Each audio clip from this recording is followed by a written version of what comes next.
So just to round everything off, you guys are basically like we'll pick up vaguely in that kind of same final room.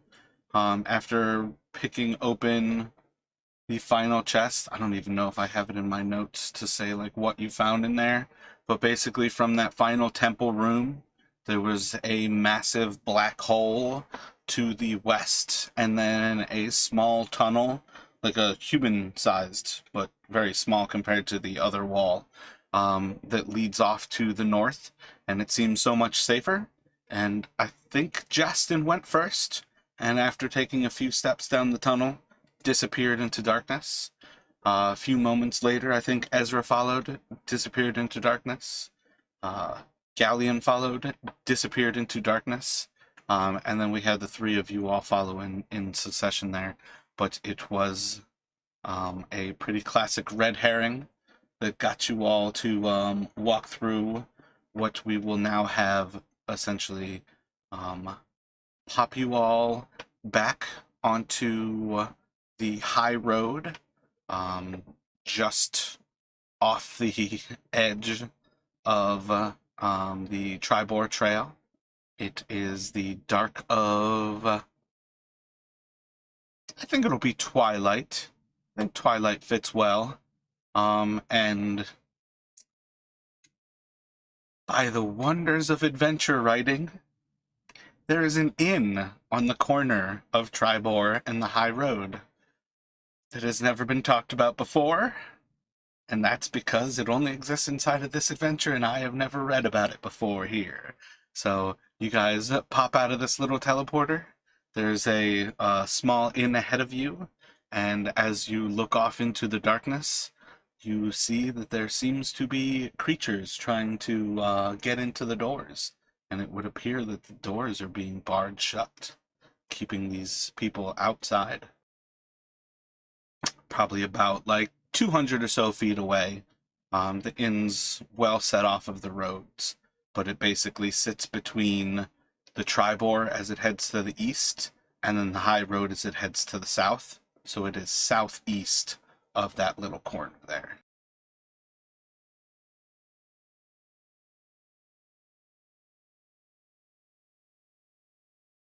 Can we identify the creatures that are trying to get into the inn? You can do a perception check. Disadvantage for the night.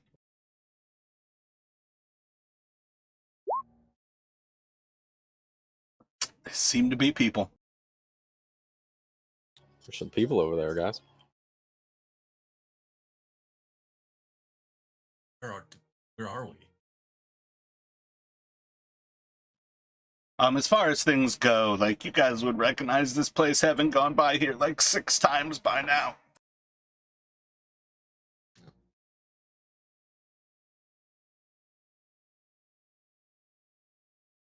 Do we see any weapons on the trying to get into the inn? You can do a perception check at disadvantage. Can I assist? Do you have perception as a proficiency? I do. Sure, you can do a disadvantage. Normally, I would say no to that because it is Justin asking the question, but it is one of those things where you guys are popping out into the middle of nowhere, and this is what you see, so I don't feel bad if everybody wants to do it. So actually, for that, let's just throw Ellawood in there. Do a perception at disadvantage. Sweet, sweet darkness. Ellawood, you are able to make out that these creatures... I think Justin could probably tell that they are not using weapons.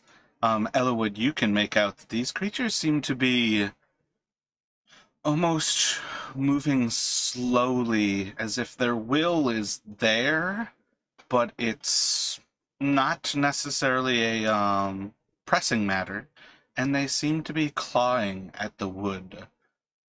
Just like, not like a creature would like slash and claw, but they're just like open-handed, just like reaching up to the door, and the door is just not giving way as they're trying to like grasp at it.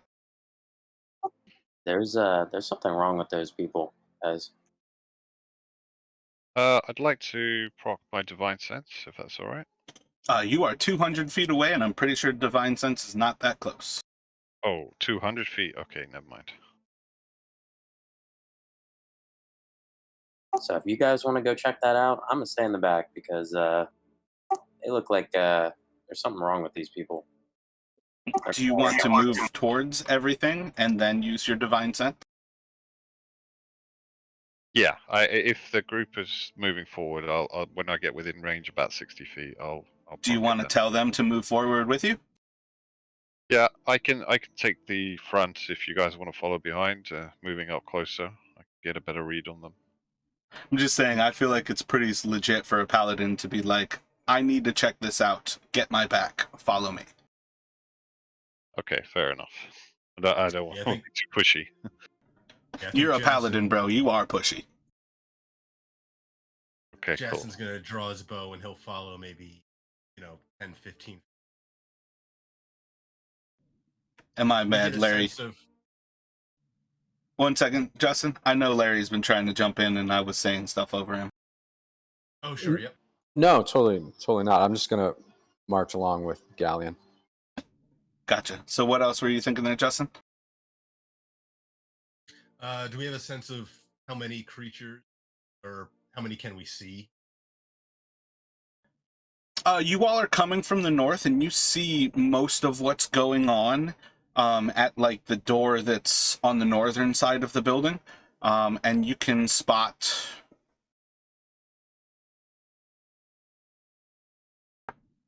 You can spot what is it? 5 or so creatures on the north side, but there also appears to be maybe 2 or so at like a side door that's on the western side. So you see approximately like say 5 to 8 creatures on these doors. Okay. But yeah, as you all move up, what is the actual distance on Divine Sense? Was it correct to say 60? Yeah, 60. Yeah, so, assuming you all get like about 55 or so feet away, or how long does it last for? It's a minute?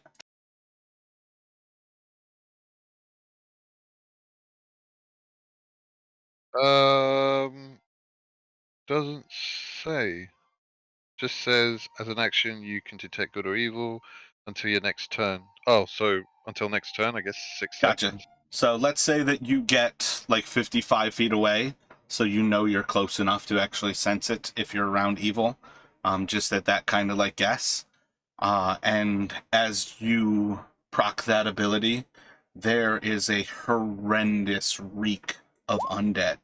These are definitely dead creatures. And kind of continuing on with those roles and understandings, I think Justin and Ella would be quite clearly understanding that these are zombies.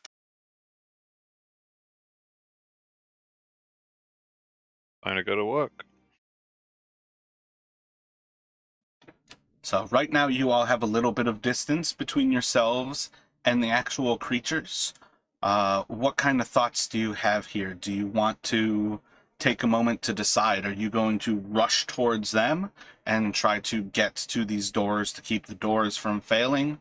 Or are you going to try to pull these creatures towards you in a way? What kind of thoughts do you all have here? Take a little bit of time amongst yourselves. Is there any light, like torches by the doorways, or it's out of the door more illuminated than the? I like the idea that maybe there's like storm candles at the doors, so they're not really like creating a lot of light, but it is enough that the doors themselves are kind of lit up. Okay.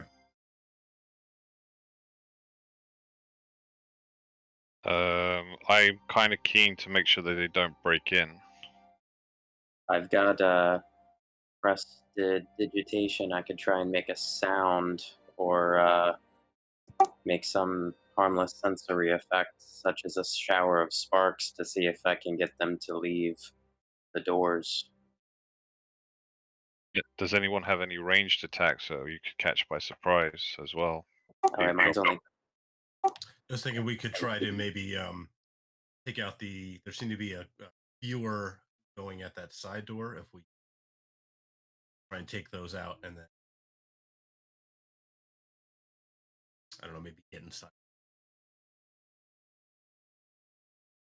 try and deal with it. Uh, Force. I mean, I don't mind pushing the main force. I've got a horrible feeling they're going to break through the doors quite soon.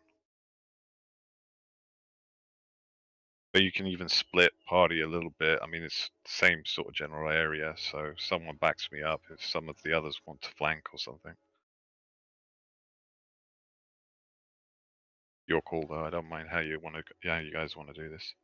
About how far is the distance between and side door on the west? I guess how big is it? Roll an intelligence for me. And Burke, did you have any thoughts on how to approach it? No, I can magic missile 3 of them and draw them over here. If you guys want to pull them. All right, so that's kind of the end of like a pre-combat. We're going to actually give you guys like the opportunity to act now. So effectively, Justin, you're looking at it, and it's like longer than it is wide, but it's hard to kind of make out in the darkness. But it's probably like 30 or 60 feet to the back of the building, and it's like basically the. Oh, there's actually 3 doors on this map. I never even noticed that.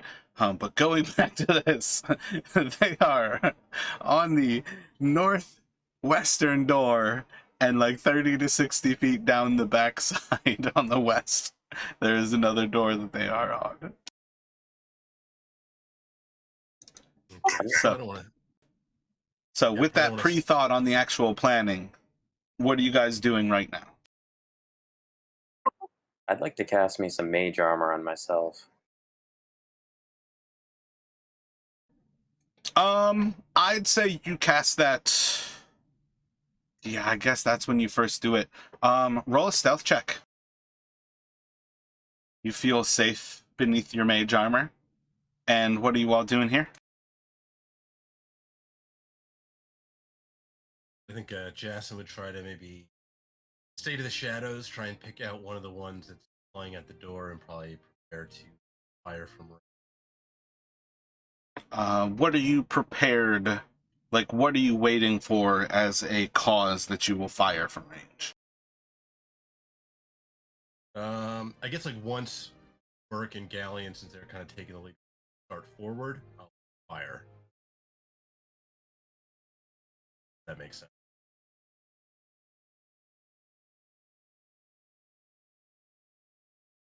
So, Burke, Galleon, what are the 2 of you doing right now? Could chase in at the first. I can either just go straight running in or wait for someone to fire first. Like if someone was in magic missiles and then I go running in after to get the jump. Or Burke, just, what are you doing right now? I'm going to fire magic missiles at. There's 2 on the north door. Is that what you said? There's like 5 or so on the north door, and there's 2 on the western door, like southwest of you. And which one's closest to us? The north. It's like the northern door. I made a mistake when I said north and then western. There's a northwestern door and a western door that the creatures are on. I didn't realize that there was a third door when I said it like that. But I think the way it's described, most of them are on the main door, which is definitely at the corner of the roads. So right now, Burke and Justin, the 2 of you can fire your shots. Galleon is looking for more thoughts, and as Ellawood procs his mage armor, a few creatures come from the shadows, and they start to move towards you, and then the other creatures start to turn around as well. So, Justin, you're going to hit with the 18, dealing 9 damage to one of them.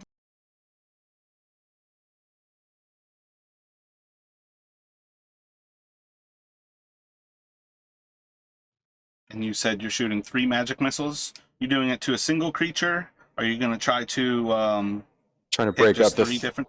I'm trying to hit 3 of the 5 that are on the door to break up the party and pull them away.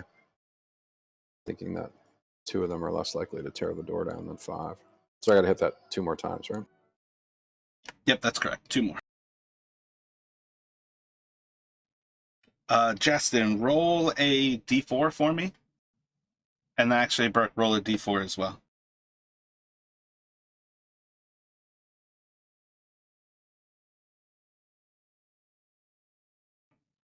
All right, so you guys shoot at 4 different creatures on the door.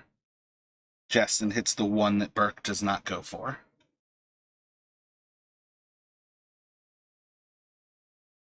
There you go, Galleon. And we're gonna jump into initiative. Oh, okay. I tell you what, just before I do that, seeing as I did nothing else I was doing, can I cast Bless on me and 3 others? Part of what I was trying to get at there is you guys had that planning period, and then when I told you the planning was done, when I asked you all what to do, that was effectively your chance to do something like that. So trying to damn it. plan a little bit more, and I don't mean to make you suffer, but I do mean to make you recognize what I'm trying to get at there, that there are times to talk about things and there are times to make decisions and act. So you can start with Bless on the first turn of initiative. That's fair.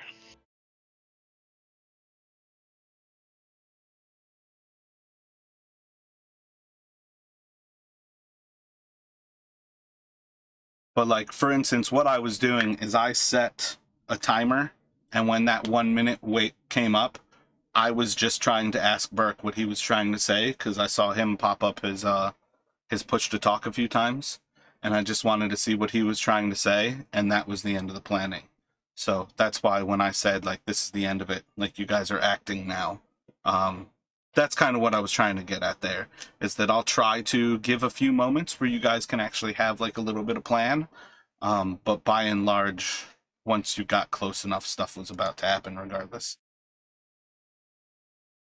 Sorry about that magic missile charge. Didn't mean it. When you Right. shot 3, did that actually finish off your wand? How many charges did it have left? I had 4 charges. I left 1, so we didn't have to roll whether I broke Gotcha. it or not. And I was just trying to click them into place on the sheet when I re-rolled there. Sorry about that. Yeah, for what it's worth, I think that's about where you guys would be there. Gonna make the map a little bit bigger, but we will go with that. Alrighty. So, as you all unleash those initial attacks, the creatures, the ones that are like those purple icons, are kind of turning as they notice the sound of the spell casting, and they seem to be grabbing the attention of the other creatures who are starting to move on their command. And with that, they are going to take the first part of the initiative. Fast zombies. The fastest zombies in the West. So the 2 of these are going to move at you all. Their speed definitely seems astonishing for many purposes, but you also notice as they move closer and closer to you, their bodies aren't moving, and they're moving closer to you. These things have a form of locomotion that is not walking. Fuck. And then, Burke, what is your dexterity? I guess it doesn't matter. You're going next. Okay. Burke's gonna cast.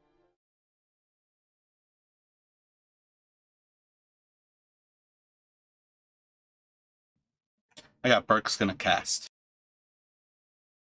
That's all I said. I'm working Okay, on it. word.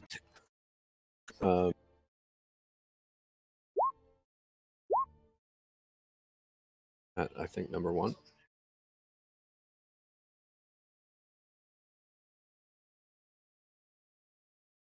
That is going to hit into the creature, and it will seem to start to glow. And you see that the glow actually passes through this creature. It, in many ways, doesn't really seem to like have the light hitting it. It's not casting a shadow as it starts to sparkle. This creature doesn't appear to have a body. Any movement or any bonus from you? No, that's it. The next creature, just like in a full run, is just beelining straight towards the closest of you as it's starting to recognize that the door that it's scratching at probably isn't nearly as flavorful as you. Another is going to full tilt run as it gets up to Galleon.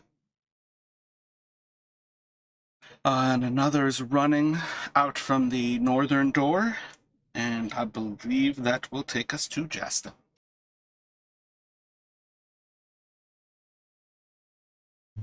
All right. The one I hit with an arrow, is that one of the ones that's still at the door, or is that one charged towards us? Yeah, your target would have been 3 that's still on that northeastern corner. Okay. So I am going to fire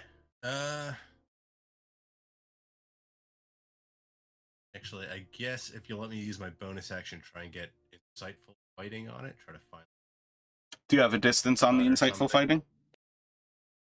I think it's as long as I can see the creature. Yep, go for it.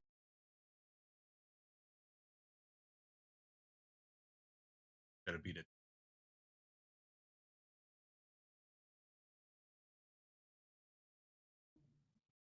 Doesn't seem to be... I don't know how a zombie's gonna deceive you, but that is amazing. Yep, it doesn't seem to be effective. Well, I mean, I guess figured like it's too dark. I'm not able to make out any. Yeah, no, it's just funny because of the actual, like, the way it's still worded makes that absolutely hilarious when the roll, like, works out. Because, again, that's one of the reasons why I thought, like, a zombie ignoring Satoris's ability to step out without being attacked makes sense, in the same way that I don't think a zombie would ever be able to keep you from doing that. Yeah. But I think that's the difference between the rules and just making it up as you go, how it makes sense to me specifically. Gonna move. I'm gonna fire another arrow at the same target.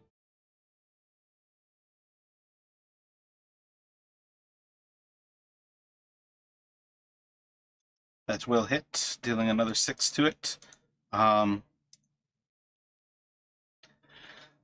to the bloodied idea. I think you would see the arrow like flies through the creature, and almost an entire like chunk of muscle is just torn away from the bone as you just rend through a large part of the creature. It's looking pretty severely rough at this point. All right.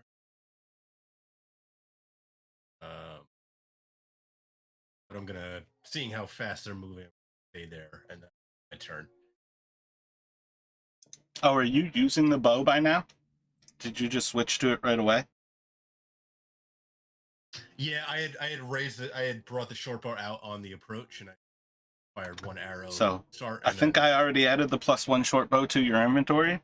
There's no attunement to that. You start shooting it, and you feel like every single time you take a shot, like you're doing a better job shooting than you've ever done before. Oh, okay. Because I think I'm just using the regular short. No, that's what I'm saying, though, is if you busted out that magical short bow without taking time to, like, meditate on it, to learn what it does, where you would attune to it, that thing doesn't take attunement. So when you start shooting it, you feel that you're shooting better, but you gain those effects without knowing what you're using. So if you're using it, you can use the +1 short bow. Okay. I'm trying to think if.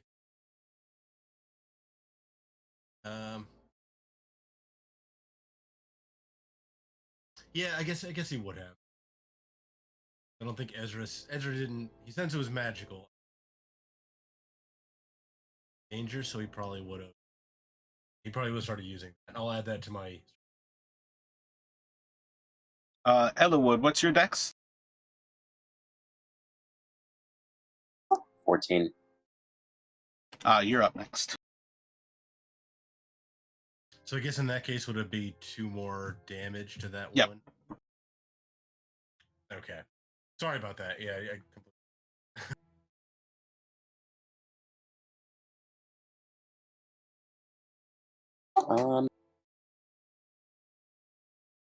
Probably gonna have to go with the good old fireball here. Straight up. And You get go. it to come out from on the token.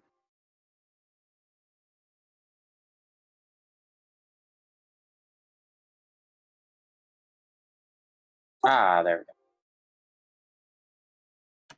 we go. Go 1, 4, 2, 4. DC 15 meets beats, so 1 and the second 4 will take halves.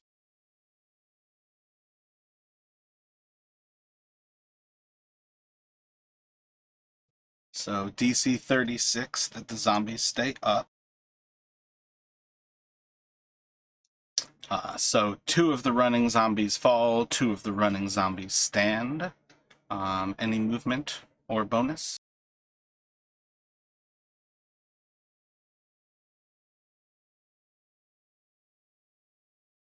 I would like to move. I forget how to move though. Oh wait.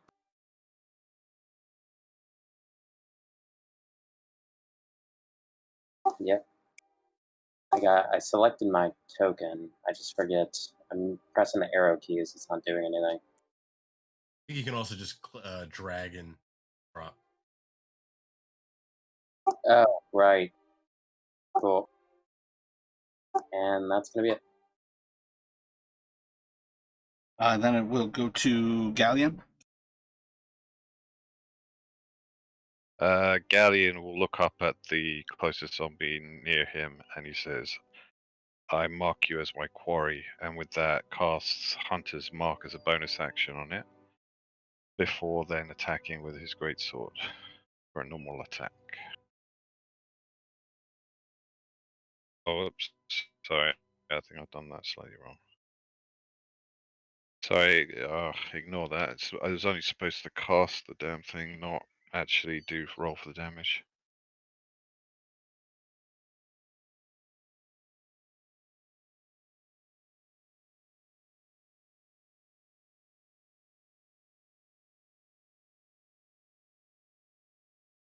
You will swing and hit it for 10 damage.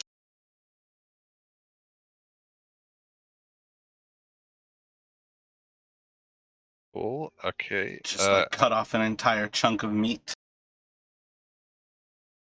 I'll take a second attack with the greatsword.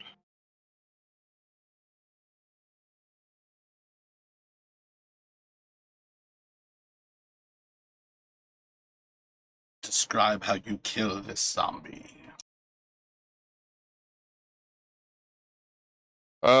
Just lob its head off, and with the second stroke, I suppose I would have lobbed its legs off. Kind of like in a No, like the killing stroke is the second stroke.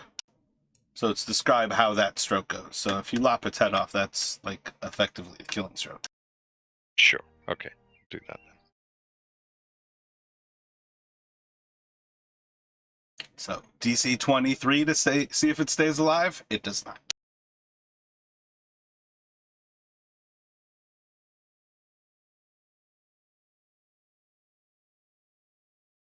And I guess I'll position myself closer to this next nearest zombie. As the incorporeal creature flies up to you, it is going to reach its hand out and reach into your chest on Galleon. Okay. Attack 17, AC 18, it's going to miss.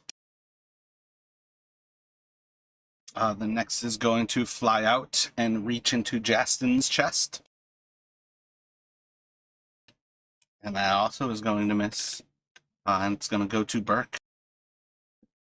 Burke, you know full well that if you do not act on that guided bolt, that is going to go away. That creature has advantage. Yeah. Or, well, I have an advantage on that creature, right? Yeah. That's what I meant. That So- somebody should attack that guy. I haven't mastered casting twice, but I want to cast a cantrip as an action and a spell as a bonus action. That's right? I believe so. Like, what are you doing? Your bonus action, spiritual weapon, and then dropping Yeah. a cantrip? Yep. Yep. Okay. So that's what I'm gonna do. I feel like there's a proper order in it, which may be that you're about to give the advantage to your spiritual weapon. Because I think you have to cast the bonus action first. So the spiritual weapon will smack into it. I think we've got the sword of, I can't think of your god offhand, Tempest, that Yeah. you can drop from inside of, I think it's under maybe your allies. Yeah, and I think it's 2d8 after level 5, right? It's every 2 levels, so if you cast it at level 4, yeah, casting at 3rd level doesn't help you. Spiritual weapon is one of those things that you should cast it at an even level, because it's 2nd level, 4th level, 6th level, 8th level, that it actually goes up. And it's one of those things, like, you can see it in how it describes it. Oh, wait, no. When No, you I was cast a spell confused. using a 3rd level or higher, the damage increases by a d8. Oh, for every 2 slots above 2nd, yeah. So it should just tell you, like, don't cast this at 3rd level. So if you want to switch that out, Yeah, if I you totally meant to did that by cast it at accident. a 4th level, you can do that. If you meant to cast it at a 2nd level, you can do that. But until you run out of spell slots, you should never be casting a spiritual weapon at an odd level. Yeah, I did that. I didn't. I made a mistake. I meant to do it at 2nd level. I don't think I can cast it at 4th level yet. Gotcha. So just make sure that your actual spell slots are correct. Otherwise, nothing about that would change had you cast it at 2nd. So yeah, you can decide where you want to place it, but that will hit and smack into the creature. Yeah, we had a token at some point. I don't know. I have to find that. Yeah, that's what I was saying. It should be underneath, I think, your allies, characters, allies. Oh no, it's actually in the spells, I think. And Yeah, there it the is. spiritual weapon there. I'm trying to put it. Yeah. Oh, thanks. And then the cantrip. Do we roll the damage for that? Spiritual It rolled weapon? 8. Great. Cantrip. Sacred Flame, which is when it's 2 die after level 5. Yeah, D&D Beyond should cover that.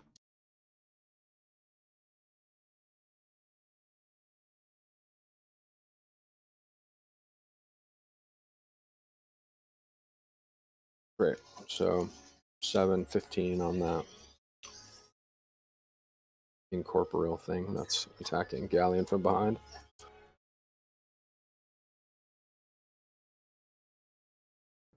Number 1. You start to see with those attacks that this thing's wispy form seems to be breaking apart. Each of these swipes seems to be like almost tearing apart, like the gossamer threads that are actually visible to you. Any movement? No, I'm gonna start here. I think 2 is the dead.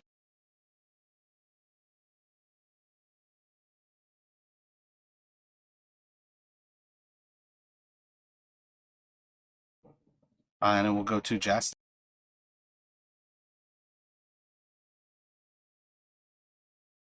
Right.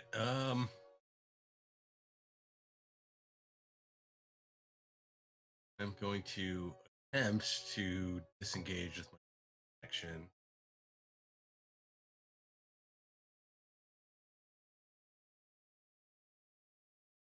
Because I'll move 5 feet first to see if that first one attack. We dropped all the homebrews, so you don't have to worry at all. Oh, okay. Okay. I think they're entertaining, but it doesn't mean my players enjoy them. I mean, I don't know. I think it makes sense.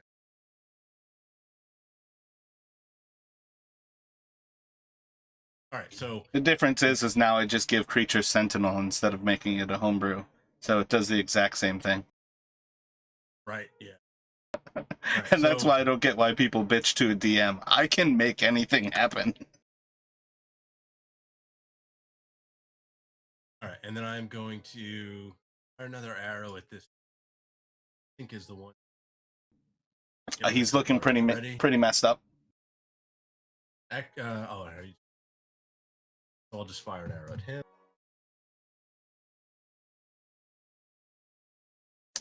You can describe how you kill him. All right, so sort of as it's charging forward, I'm taking out chunks, and I just kind of, it's like it's opening its mouth to kind of like get ready to bite, and I just fire an arrow straight through the mouth and blow out the back of its skull. Gotcha. So as it's charging forward at you, you're able to see the connection between the brainstem and the actual spinal cord through its open mouth. With no muscle there to be seen, you're able to separate that, and the creature just drops into the ground, and the speed of its run just digs it into the ground as it falls forward and kind of like slides up right next to Galleon. Then I'm just gonna kind of keep moving another 5 feet past that, and then And we'll go to Ellawood.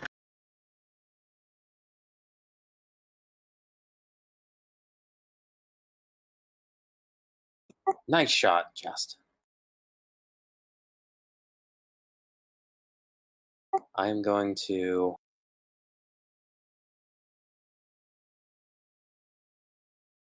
do something. Let's see.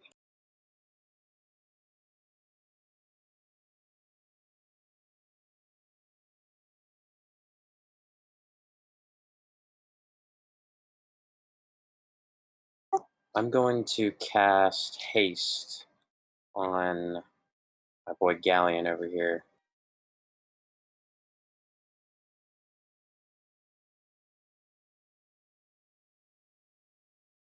Which will double his speed for 1 minute. He gains +2 to his AC, advantage on dexterity saving throws, and gains an additional action on each of his turns. Nice. Thanks, buddy. And then I'm going to run.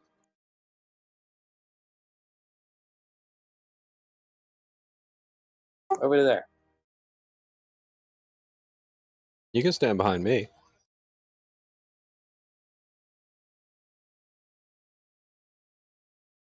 I got you. Okay, well, I'll go there.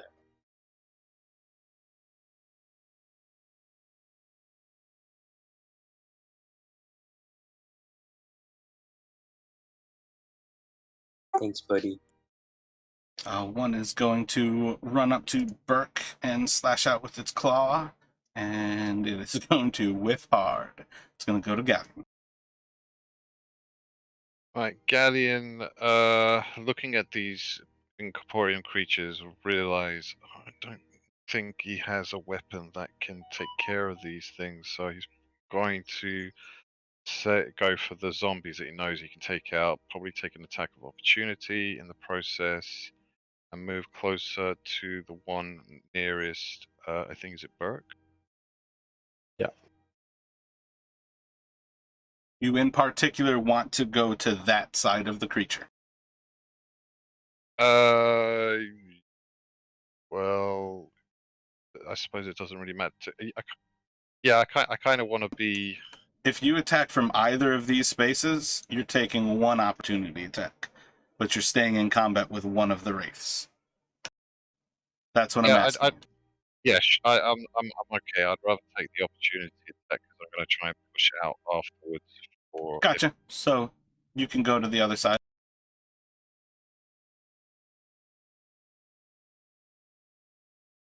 I don't believe either of them are going to hit you.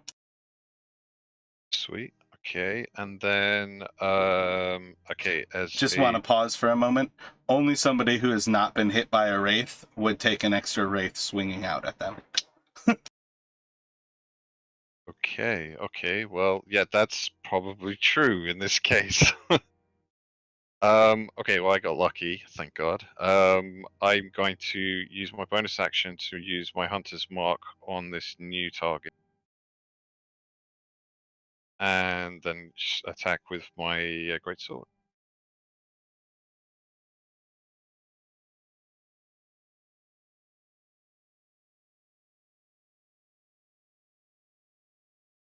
So I need to add. That will hit. And just roll an extra d6.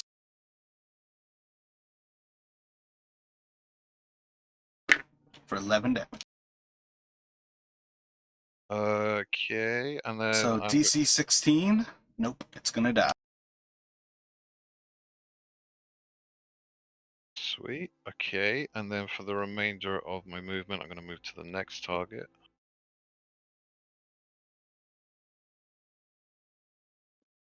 Seems a bit far away. Whoa. Yeah, my mouse just went malfunctioned. And I'm going to attack again straight with this greatsword.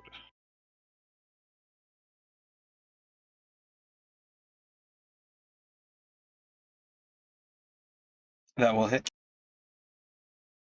Then I think I've got one more attack if I need it. Yeah, it will die there.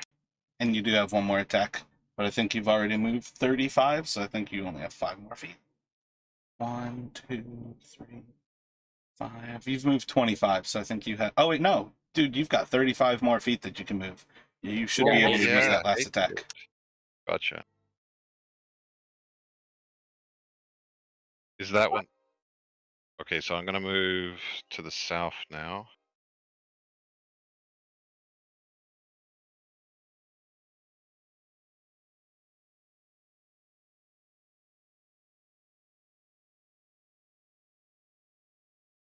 Yeah, so like if you still want to go just after zombies, you could move and then throw something.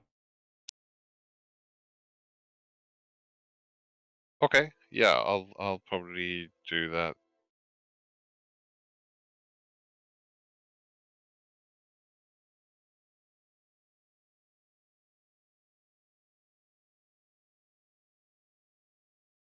So dropping the greatsword, I'll pick up a javelin and chuck it at the closest out of the 3. That will hit. Oh, wait, javelins... Yeah, they're 30 feet short range. Yeah, 30 feet. Uh,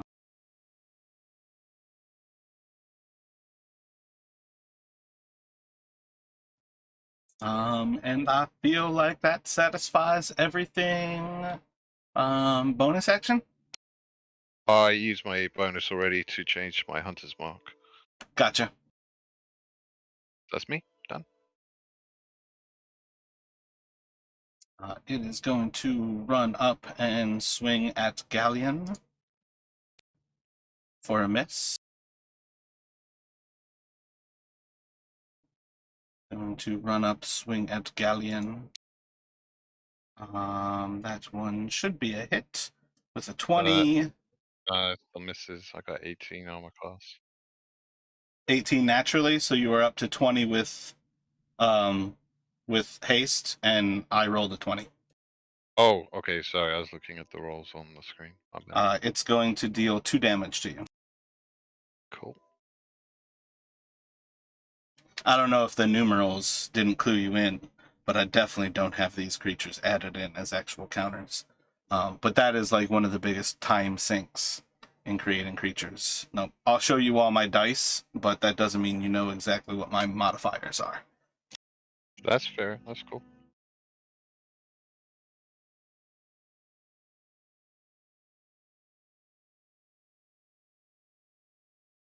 And that one will run up and it will swing out at you with a 17 to hit and miss. And that's gonna go back to, I think the other 3 is dead.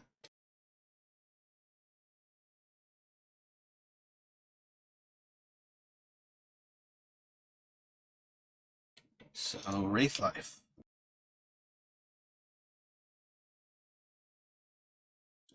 Going to reach out and grasp at Burke's heart. Silly, silly Wraiths. Ooh. Yeah, Burke knows Wraiths. I didn't hear your quip. Burke, what? You know about Wraiths. Oh, wait, you know what? You guys never actually fought Mormask. You actually got out of that. Gotta imagine that's a bad touch, though. Another one reaching out for your heart, and it's going to miss as well. I can't believe with 6 fucking Wraith attacks, I've not gotten one hit. And it's going to go to Burke.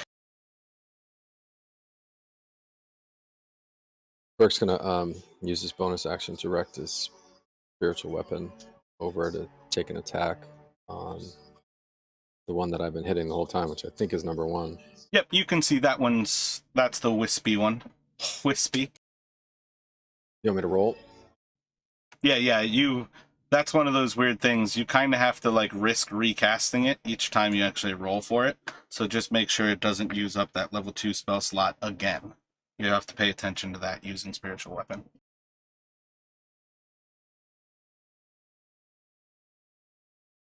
Swing out at it and miss as it's flying away from the spiritual weapon and towards you.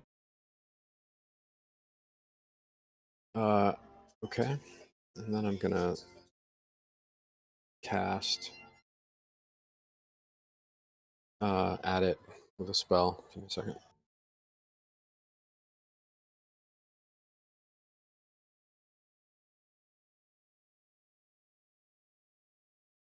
Oh, DM, by the way, I think I need to roll a con save for being hit with my concentration on Hunter's Mark as well. What I do, 2 damage, so it's a con 10. Constitution save. So, I guess yours automatically adds it, though. You're able to maintain concentration. Nice. So dropping a 3rd level guiding bolt into the creature, it is going to fly past as the creature seems to evaporate around the holy light of the bolt. So it avoided the bolt. It did indeed. Okay. And it will go to Justin unless you care to move. Nope.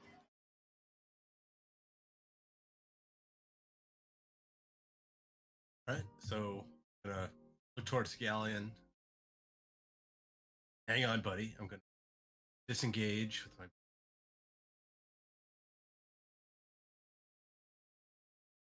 turn and fire an arrow at.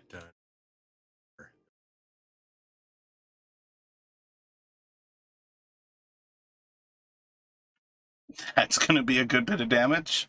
Doing 18 damage. Does that add your crit and the sneak attack?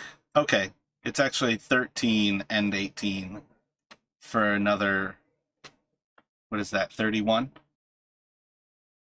Yep, looks like 31. Yeah, that's weird how it did it that way. Solid hit. The creature doesn't look happy. All right. It in fact actually is going to turn around and it's staring bullets at you. Oh shit. Or rather, it doesn't even turn around. It like morphs around. It almost like moves through itself. That it's just all of a sudden facing the opposite way. That's it for. It's going to go to Ellawood. All right. I am going to cast Dragon's Breath on myself.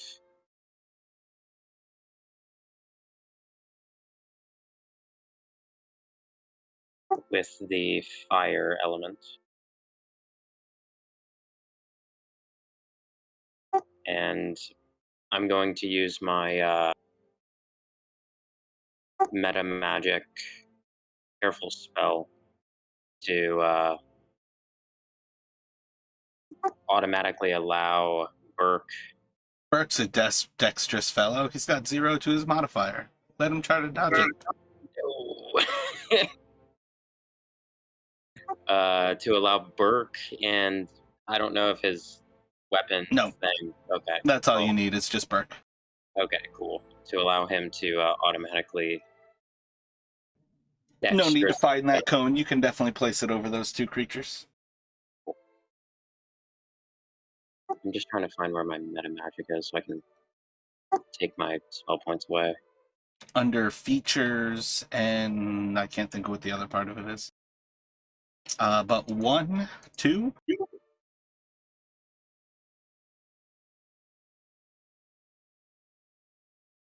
And could I also use Tides of Chaos for the advantage on the attack roll? You don't have an attack roll. Oh yeah, it's a dexterity save. Yep. Just kidding. Part of the reason you use spells that force a save is that you don't have to roll for attacks. Just kidding.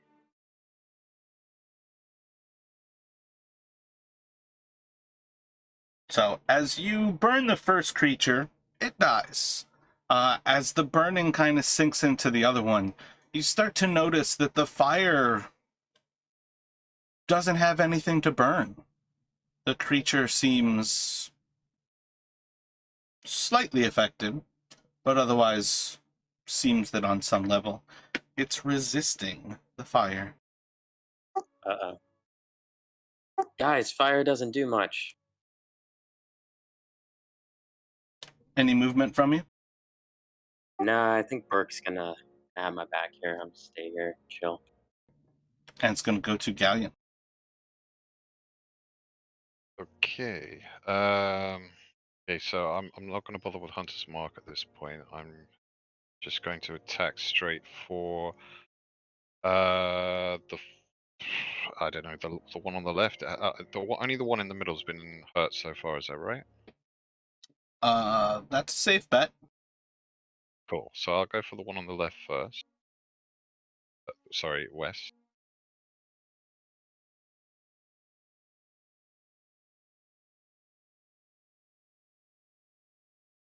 It's a solid hit.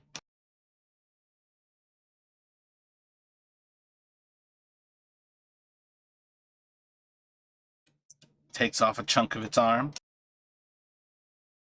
And again, attack again with it.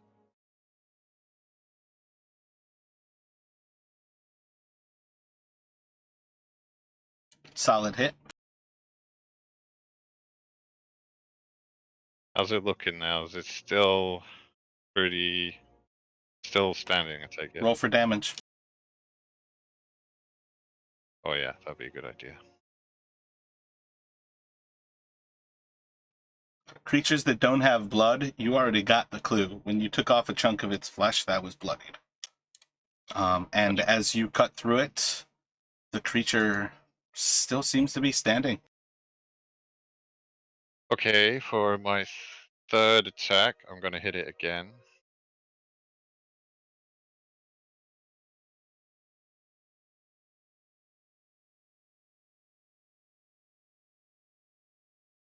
Solid hit.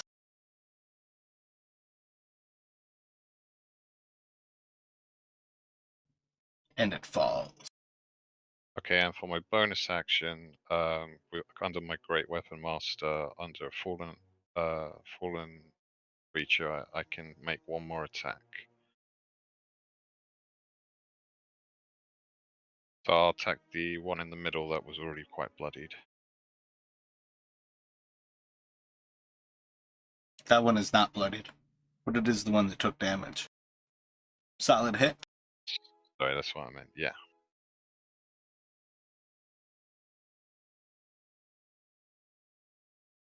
And it's still standing. Okay, that's me. Can done. you tell me your reasoning why you attacked the fresh creature? I thought because I knew the one in the middle was. I thought the middle one was only going to take maybe one more hit to take down. So I thought I'd Your first take. hit would have taken the middle one down. Eh. Oh well. So do you think it's always better to go for the bloodied one first, and the damaged You one should first? always turn action economy into your favor. Ending a creature is always the correct choice. Um, there might be times where you want to end big creatures first, but by and large, you always want to kill creatures as fast as possible. This turn in specific, you guys did a lot to turn the action economy to your favor, but if you guys act 5 times like against that wraith has no chance. Every 5 turns it gets to do something. It's not gonna last.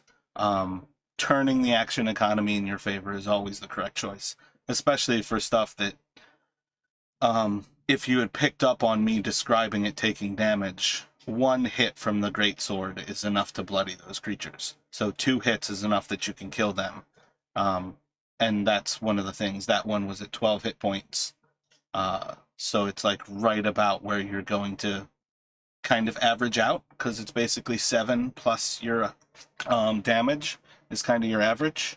So like 11 is your average. Most of the time you're going to do half of those creatures' life with a hit. So I would say in the future you always want to kill the creature, especially with that great weapon master, instead of starting on a fresh creature. Gotcha. But it's going to go back around to 1 is dead. It will be 5 and 3. Each of those are going to attack you, Galleon. And the second will hit. No, the second won't, because you have 20 AC now. And it's going to go to the Wraith number 2.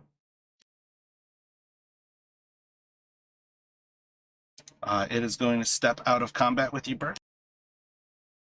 Can I take an attack of opportunity? I wouldn't tell you if you couldn't. And it's going to swing on Justin. And I think that's going to miss. 14 AC, Justin. Yep, 16's my AC. 13, I think that's its AC. Yep, that's going to hit.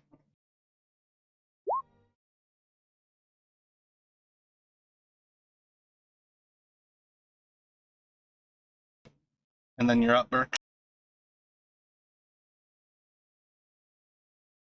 I'm going to use my bonus action to attack spiritual weapon.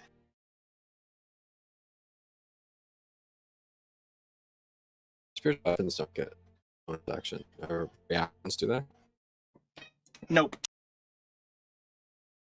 It is not a creature. It is a spell.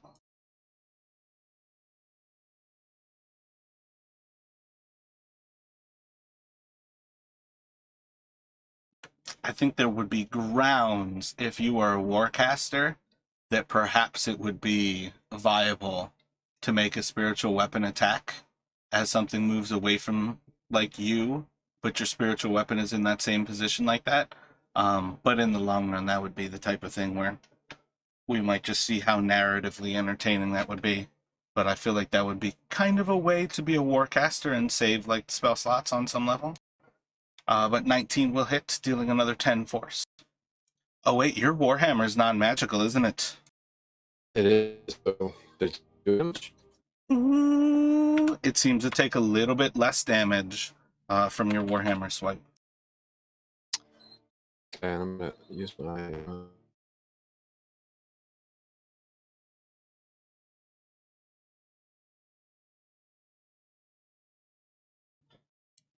Any movement from you, Burke? Go to Justin. I was going to cast Guiding Bolt for my action. Oh, word. I got you. That will hit and sink in. Awesome. No movement. I'm going to stand right here. Oh, wait, no. The 12 is a miss. My bad. I saw the 2 I of them fired it pop off up. twice. Yeah, sorry. That's Yep. my mistake. So, yeah, on to Justin.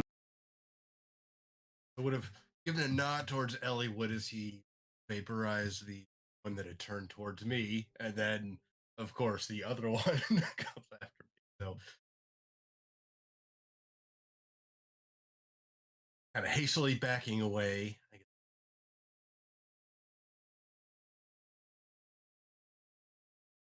Moving her arrow at the remaining wraith.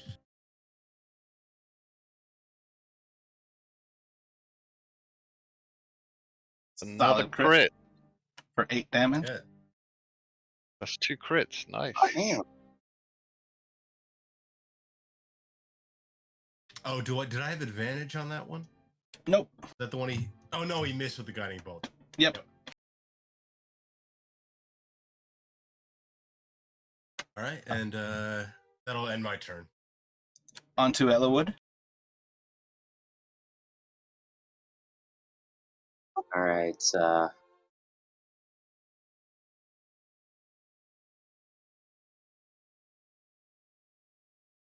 Screw it. I'm gonna use Firebolt, but with Tides of Chaos for my advantage on the attack roll.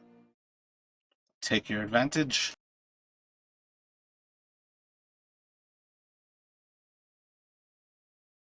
And that's on the Wraith, by the way. That will hit for an additional reduced damage.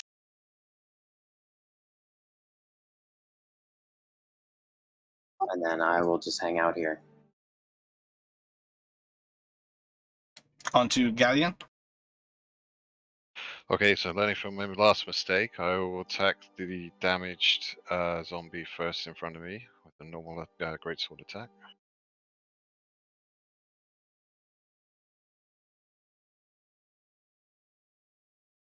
It's a hit. DC 20. It's gonna die. Sweet. For my bonus action, I'm going to attack the remaining one. Same again, great weapon attack. Ooh, at some point you had to pick up your greatsword, but we'll count that as having happened. Oh crap! Yeah, I'm sorry. I completely forgot about that. Would that have been an action to do so? I don't think you use a free action that turn for what it's worth, and that's viable enough. And I don't Okay, think cool. zombies are smart enough to pick it up, which is usually why dropping weapons is dangerous. Right. Goblins Gotcha. would totally have picked it up. Yeah. Also, I will remember that for sure going forward. Like having a goblin running around with your greatsword attacking with disadvantage would be amazing. 17's gonna hit.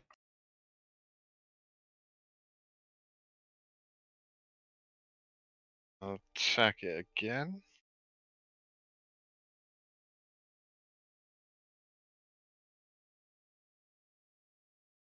'17 still hits.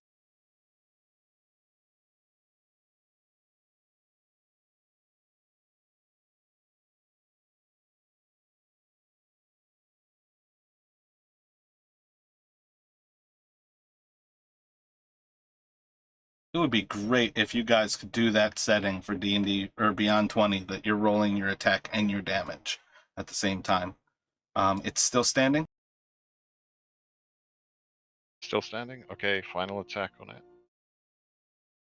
I don't know how to do that, but maybe go through that with me later. If you click on Here Be Dragons and look at the screen share, I'll show you in an instant.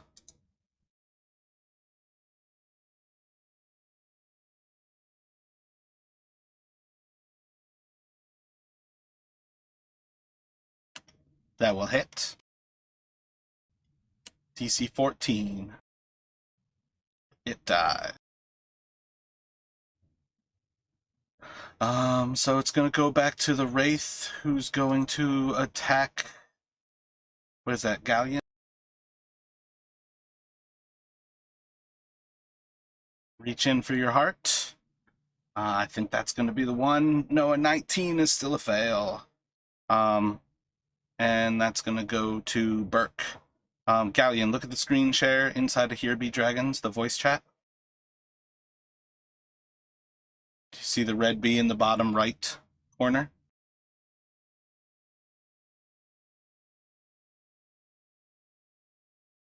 It's just loading. Hang on 1 second. I mean, it's entirely possible it shows up on your screen too.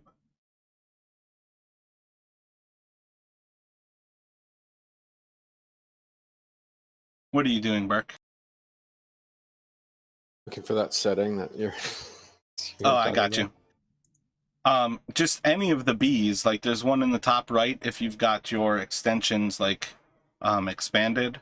Otherwise, it's in the bottom right of Roll20. And then under more options, you'd see towards the bottom auto roll, damage, and crit. If that's just set to blue, it will automatically roll. Like always roll twice, and the auto damage and crit just rolls everything at once, basically. It's weird because I have that on and it doesn't working for me. A lot of that can be settings that you actually have set inside of Beyond D&D Beyond, because every single time Okay. D&D Beyond adds more dice information, I've got D&D Beyond's dice pretty much turned entirely off, because it just creates problems in using their VTT for everything else. So Burke's gonna cast Guiding Bolt at the Wraith. Excellent. That will hit 12 damage and give advantage to the next attack. And I'm gonna use my bonus action to spiritual weapon attack. At advantage.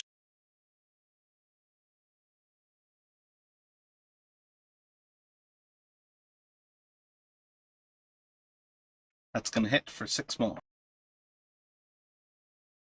Sweet. Thanks. And on to Justin. I'm going it flying past me. Engage again. Bonus action. Backing up. Firing an arrow at.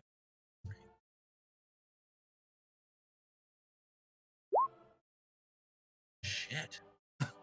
That's Rushing them 3 crits. crits? Wow. What is that? 14 and 25, so 39 damage. How do you want to do this? Nothing worse as a rogue though than getting a crit without sneaking.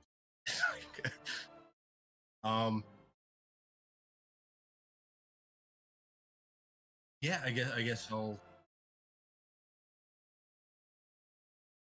after I'll just kind of fire an arrow at the I think might be its head, and kind of just like I don't know how wraiths typically die, but it just seems like shatter into a sort of billion pieces of like little light that up into.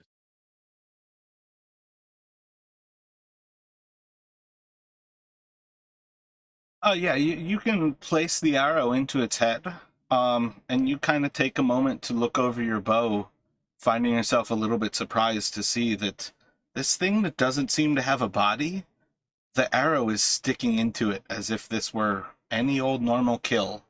And it's a little bit of a clue, perhaps, about what you're holding in your hands at this point, to notice that this bow doesn't care that that thing doesn't have a body. You've seen a lot of things the fire almost burn through without touching the creature, but your arrow sunk into it and rend its flesh as if it actually had a body. And as it collapses, you see as the wisp of all these threads of its body just start to disappear and give way. And the skull that the arrow is sticking out of is all that remains.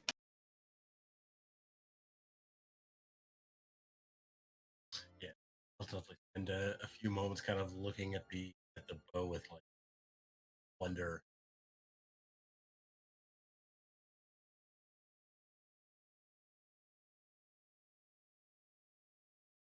Look towards the others, kind of look around. Galleons killed the last couple zombies. I think that was perfectly timed for Zero.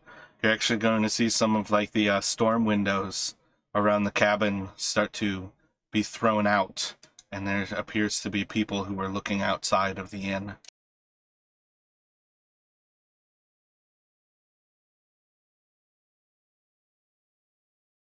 They better buy us a drink. Did you get them? Are we safe? All safe here. Nothing we couldn't handle. Actually, a bit of fun, actually. You all right in there? Oh, we were able to bar the door soon enough. It was... I think they almost broke through the front door. But we're safe. We don't feel safe. Is it safe? Did you get them all? We got them all. You're safe. But, like, they're not standing, trying to eat you? They're, like, dead, but, like, not undead? Because they were dead already? Gaddy will just take his sword and he'll just stab it through the nearest zombie a few times, showing that it doesn't move, saying, "It's fine, see, no movement, all good here." I think I saw it move. Yeah, Gaddy will just do a quick slash and chop off another head. That seems pretty good. I think they're all dead.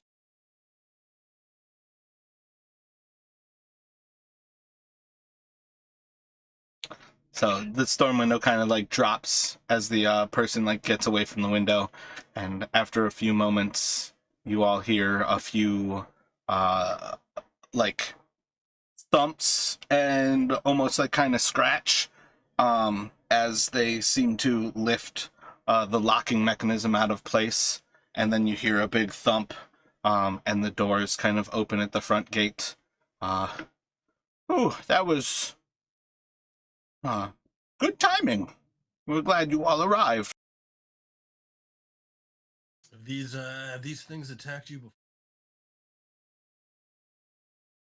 I've never rightly seen these before. But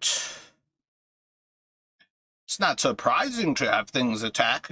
We've got solid locks for the doors, but they don't really seem to get tired. They were doing a pretty good job breaking through the door.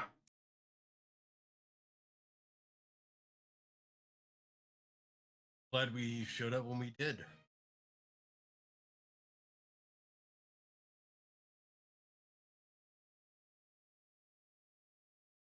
And where did you all come from? Where you all walked here? That, my friend, is a very long. Perhaps might tell you more for a meal, drinks. Meal and drinks? Yeah, that's and the man's going to reach out his hand to you, Justin, and he's going to try to shake your hand. Name's Bax. It's a pleasure to meet you, Weird One. We're mighty glad that you've come here. I'd be happy to pour you a drink. Did you say Weird One? Well, yeah, you're walking around outside while dead things are walking, and you actually chose to fight them. That seems a little bit weird. Do you deny that? No, that's a fair point. 2 ales it is. Come on back. And he'll start walking away from you and head down towards the southwest, where he walks behind the through the like back doors. There's some swinging doors in the southeast, and then he pops back out from behind in the bar, and he'll start to pour some ales, and you see him just kind of waving his arm. There's a pretty solid group of people inside of this tavern. Most people are still like hiding underneath the tables and kind of behind the chairs. You start to hear like a few people creeping up the stairs, or creeping down the stairs from the second story. And eventually there's probably about like 10 or so people who kind of like mosey down, and they're just all kind of like staring at you all silently, hesitantly, but they're a little curious what's going on here. Are we safe? As you see like a little old woman who's coming down from upstairs. Have no fear. We took care of all the threats outside. You're all safe. Rejoice and enjoy your evening. Oh, well, mighty appreciate that. Did they damage the doors? Were you able to keep them from damaging my doors? Did they damage the place? Do I have to replace anything? What did it... Did you damage anything? I thought I heard an explosion. Did somebody burn anything? Did you burn anything? Where... Can somebody go outside and look to make sure that everything's fine? Do we have to do any repairs? Yeah, that explosion, that was me. Did you pretty sure I burn it? told you- Is it on Uh, fire? Are we I safe? don't know. Yeah, you're totally safe. I didn't see any fires, but I did. That explosion you heard was me killing a couple of zombies out there. Oh, excellent. Good job. Oh, thanks. Are you all hungry? Have you been traveling all day? Oh, I'm hungry. Got a It's fine been a reward for long you. journey. Excellent. Well paid. You saved the place and I'll feed you. Excellent. Good payment. Good payment. And she walks away. Jason's gonna quietly and turn to the other.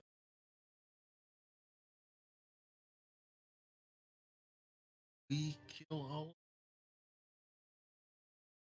Jack.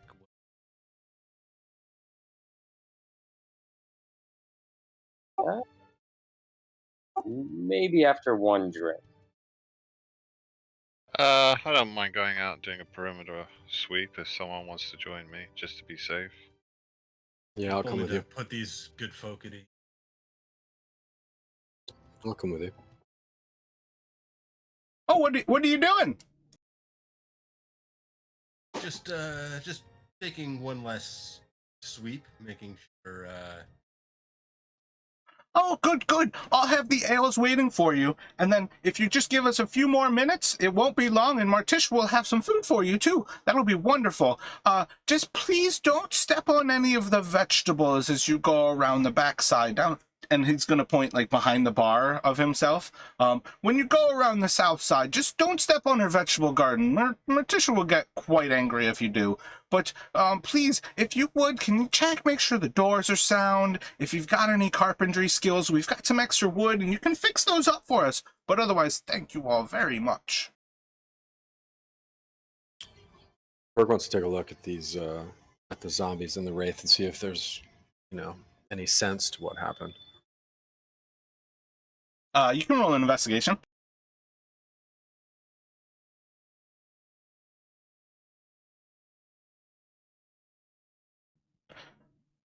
There's not much of anything remaining of the wraiths. By the time you go back outside, the one that Justin put an arrow through its skull, the skull seems to have disintegrated. There's nothing left to be found of that creature. And you do notice as you go over, all of these zombies have a branded skull in their forehead. And it's a very simple branding, but it's quite clearly like the circle with a little U coming off of it and like 2 or 3 lines. Let's go with 3 lines representing the teeth that kind of show you like this is a very simple brand, but it is a skull that is branded into their foreheads. Is there anything similar about how they're dressed? They're just random dead people from the graveyard, or?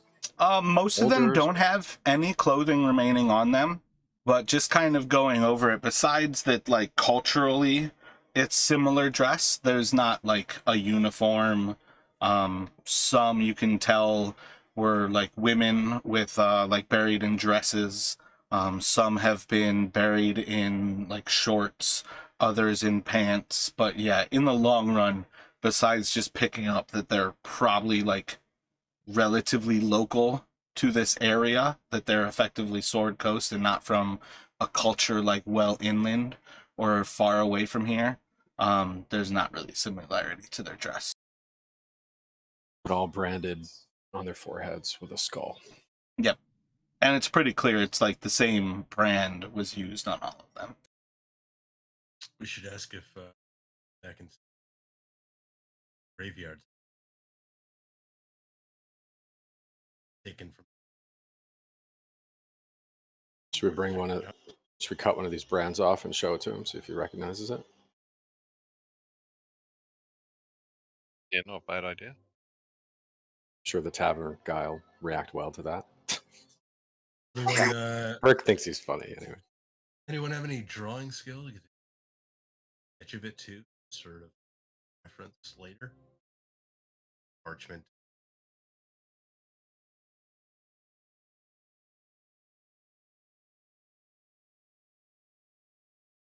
I do not. I feel like that's something Edrin would have, but I'm not.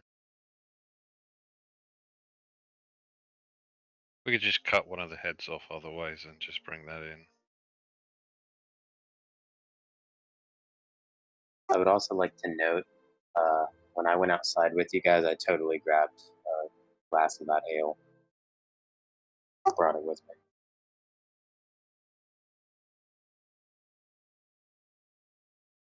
Should we do a perimeter check? Yeah, Careful I not to think- step in the garden.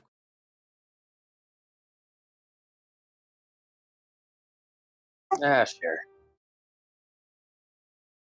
I think Jason will probably. Well, he's gonna have his work if he casts light. Got some light. Let's check. I'll go ahead and light up a torch. I'll pull a flame with my control flames from the small fire that was out front, right in front of the door, and jump it onto my torch. So we start south and then kind of move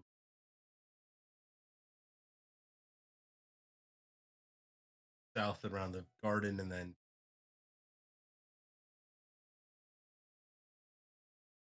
Yep, so you all see that they've got a small door on the southwest side. There's a double door on the northeast side, and then the main entrance that you all would have come in from. In the back, you spot that there is a nice garden. Let's see, it's high sun, so Eliant is right after high sun. There's definitely a nice like grouping of vegetables. There's a lot of choices there.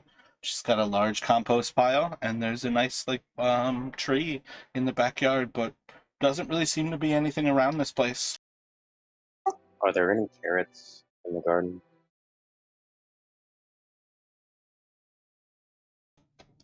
Sure.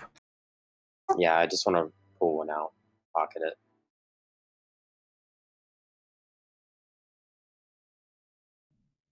Never ceases to amaze me that you can offer people free food and they still steal from the garden. Yep. If anyone asks, the zombie ate it. Oh, trust me, there will be a roll to see if somebody spots it, because that's my favorite kind of shit to make you all suffer for. Oh boy. So yeah, do you all head back inside after walking the perimeter? Do you check the doors to see if they are still, like, safe? What are you all thinking here? I don't have any carpentry skills. I guess I could take a look, but how much it actually.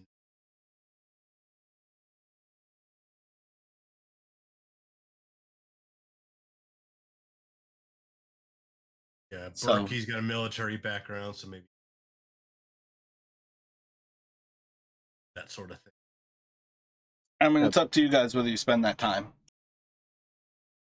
Yeah, sure. I mean, I'll assist, like, coming from the same sort of background. I'll just make sure the doors look secure as well. Do an investigation.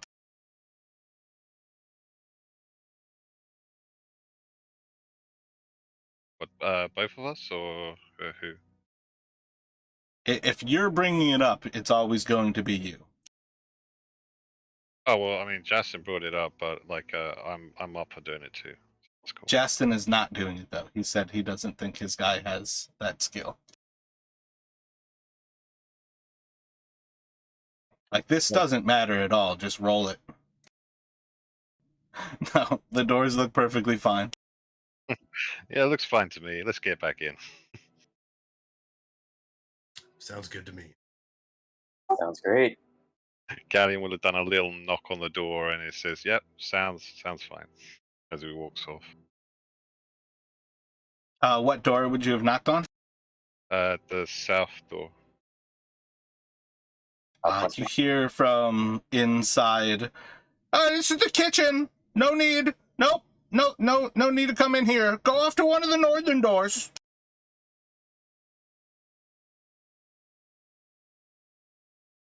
Galleon will just shrug and catch up with the others to go back in from the front door.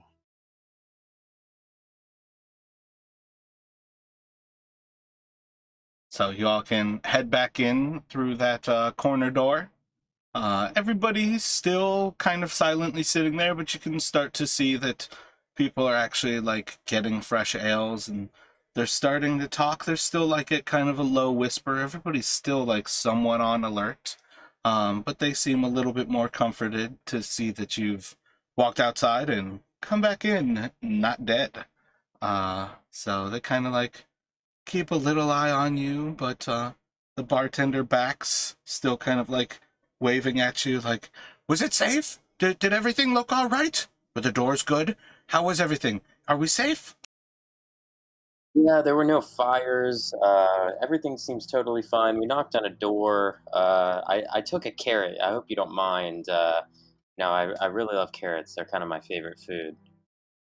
Oh, yeah, don't tell Marticia. She's pretty proud of her vegetables. She's actually hoping that she'll be able to open a restaurant inside of Waterdeep coming here, and she actually tries to sell those to save the money, so just eat it real quick and make sure to get rid of everything. Ah, thank you. Galleon will just say at this point, shout out to everybody, a round of drinks on me for surviving the night. You saved us? Yep, we all did that. Yep. We'll buy your drinks. You don't have to buy us drinks, but thank you very much. Well, that's very kind. Thank you all. Offer still stands though, if anyone wants. Jason will slip a silver piece to for the carrot. As long as Marticia doesn't find out, you don't have to worry about it. It's just that she's a little off.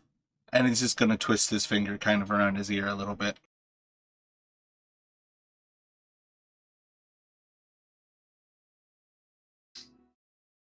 How do you mean off? If you don't mind my answer. Oh, she's crazy as fuck. She's been out here all alone for quite some time, just doing a little cart stand. And it's only been recently here, maybe a couple of years since I retired and came out here, and we were able to combine some of our monies together and actually build this old place here. And it's been pretty nice, but when she flips, she flips. And what did you retire from? Import export mostly.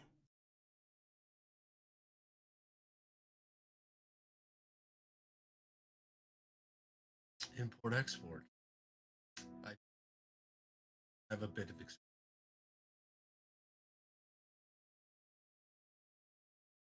Back in back in the day. Roll a perception check for me, Justin, with advantage. You see as he scratches a little symbol of a privateer inside of Thieves' Cant. Just kind of like a very light kind of scratch into the top of the bar as he's just kind of like sipping an ale, kind of leaned back on the bar with his left arm like leaned on the bar, and you just see as his pointer finger just scratches a tiny little symbol.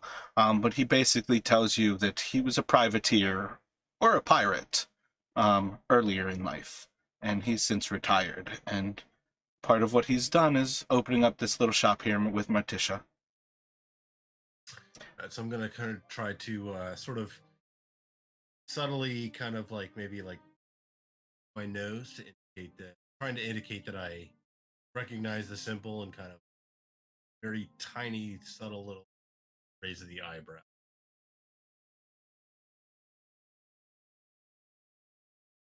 Ah.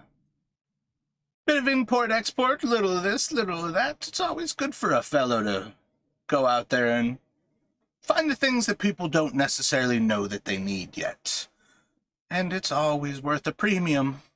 And he's gonna kind of like lean in onto the bar, like on both arms, and he'll just kind of have his left and his right arm kind of like covered over each other. And as he kind of leans in, you see is a little pendant hangs just inside of his shirt. And you see that it appears to be like a three-pronged trident.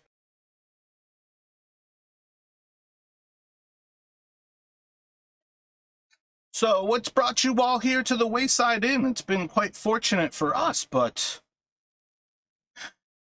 don't get a lot of people through here who seem so well armed. A lot of Lord's Alliance, a lot of Masons, not a lot of people who look like you all.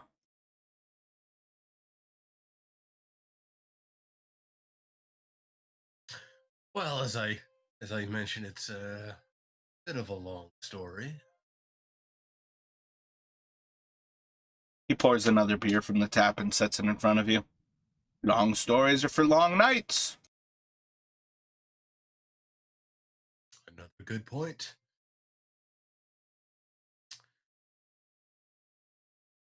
So Jason's gonna, before he says anything more, he's gonna glance toward.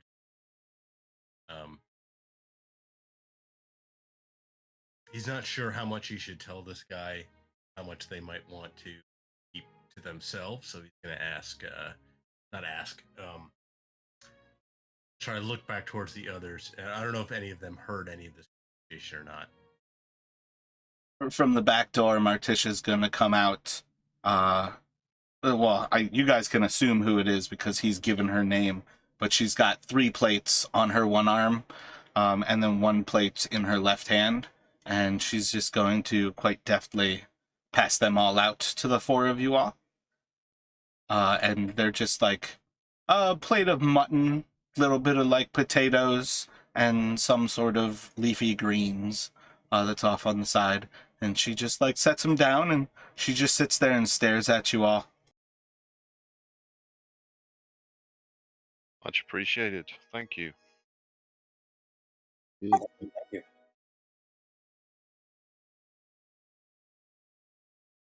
She's still staring. How does it Mine- taste? Taste it. Tell me what you think. Tastes fantastic. Thank you so much. And she's gonna walk away blushing. Bit of a nod duck, bit of a nod duck, Morticia.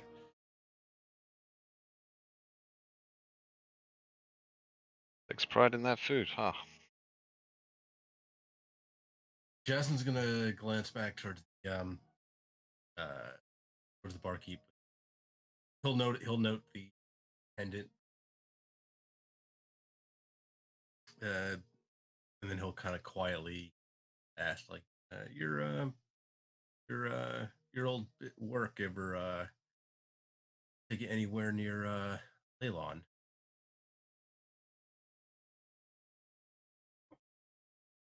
It's one of the ports that we've frequented, and it's actually where I landed when I took my retirement.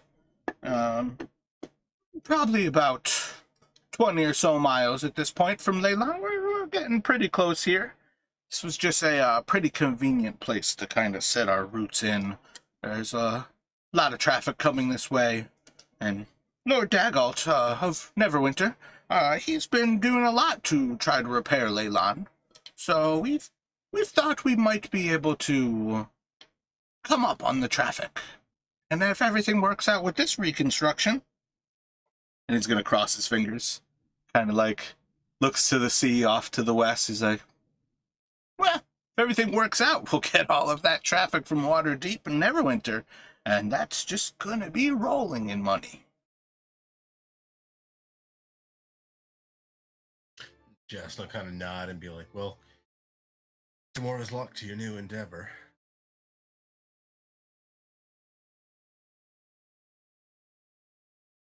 I think, rejoin my friends here.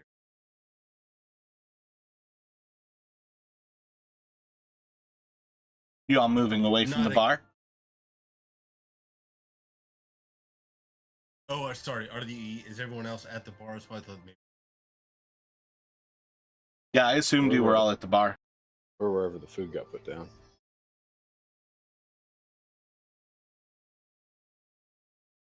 Bax tried to beckon you to the bar, and then with that idea, he would have then like kind of ushered you all back over there for your drinks.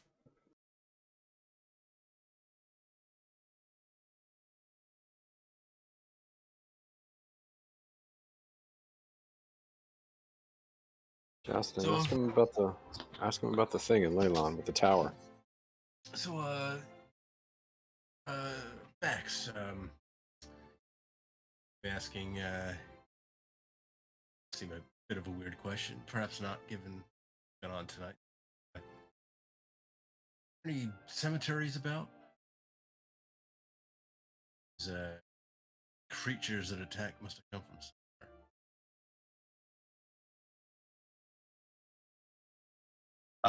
Person in the southeast corner starts to play a little bit of music on her harmonica. Softly at first, but just starts to play a little bit of music kind of roughly behind you all at this point. But Bax kind of like glances over at her for a moment and then looks back. Well, I know people, they pretty much just bury their dead wherever it's necessary here. But, a lot of this area swamps out pretty bad, especially towards Leylon. There's not too much room to bury people in the earth. Speaking of Leylon, Jess looks back at Burke and kind of nod at his suggestion. You've heard some strange stories about tower there. Just curious. Imagine you heard anything strange coming out of those parts? 70% of the time, every time Leylon's destroyed, it's that fucking tower. But last I heard, the tower was destroyed for good. Dagalt, he did a lot to see to that one. I think he knew quite well what the threat was.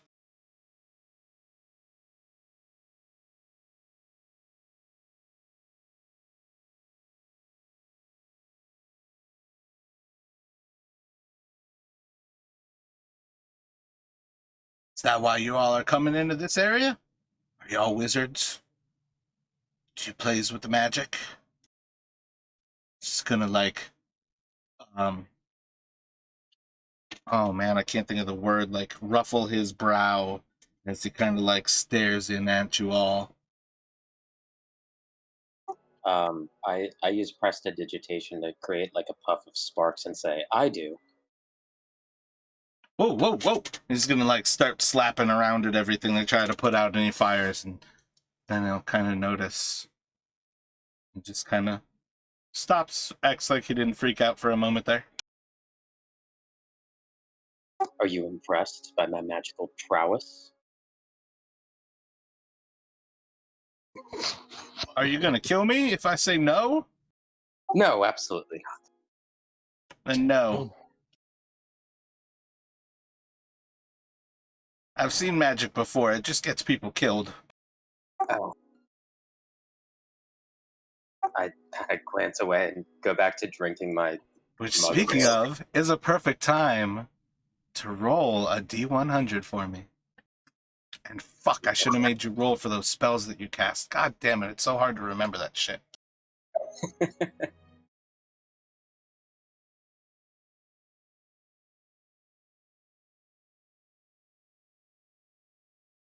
Oh, I did it twice on accident.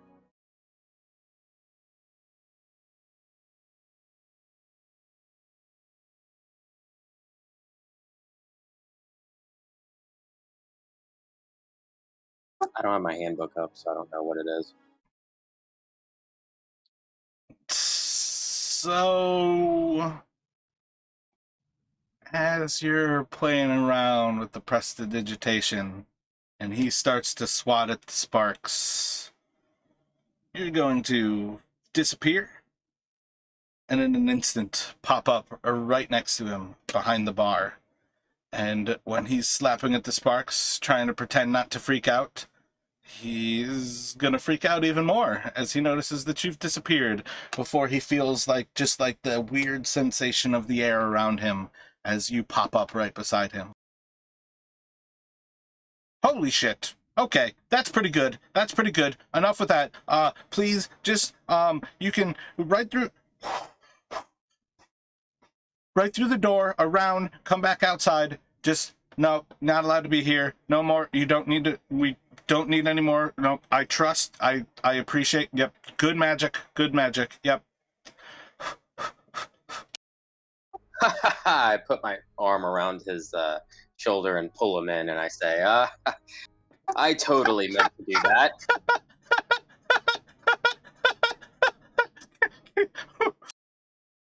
And then I'll let him go because I feel like I've made this guy clearly very uncomfortable, and I go back to the other side of the bar and sit down, drink my ale. As you walk through the back, you see as Martisha looks up at you and, "You're not allowed in the kitchen. What are you doing back here? How'd you get up? How? Backs. And she's gonna walk through the door to the bar. How many times have I told you you're not allowed to have customers behind the bar? Okay. Yep. And as Jason was essentially raising his mug of ale to drink, is when Elwood popped up behind, beside the guy, and he's gonna kind of spell it, kind of be shocked by what just happened, but then kind of pretend like it never happened. Haha, good old Elwood always knows how to keep people on their toes. I totally meant to do that, guys. And I give everyone a thumbs up. Galleon will pat Elwood on the back.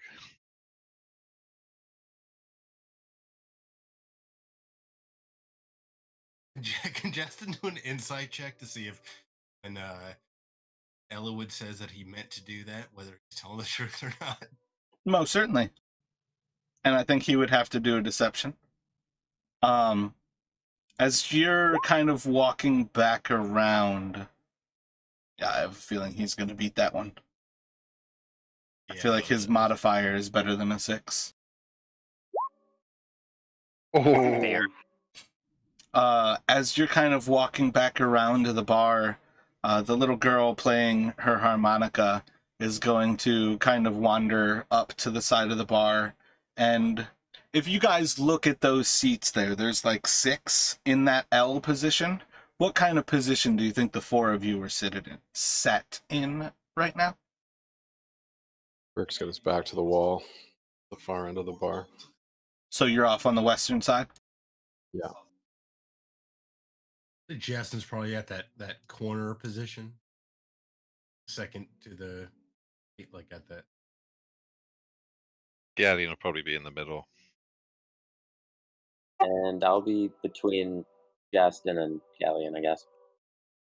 Classic peeing position. Everybody's got to separate, and then one person's got to break the mold. So she's gonna kind of follow him as he comes back from outside of the kitchen, and she's going to just still again playing her harmonica, it's kind of like a low hum almost. She's gonna sit beside Justin. She's pretty short, but kind of glance over her face. She doesn't really seem old. Or she doesn't seem super young or anything, but she just kind of glances over at you after a few moments. She's got a lot of long braided hair, and she kind of looks over at you and, "What are you all doing in Leyland?" And she just stops playing for that moment, asks the question, and then goes back to playing her harmonica. And she's just kind of head tilted, staring at Justin.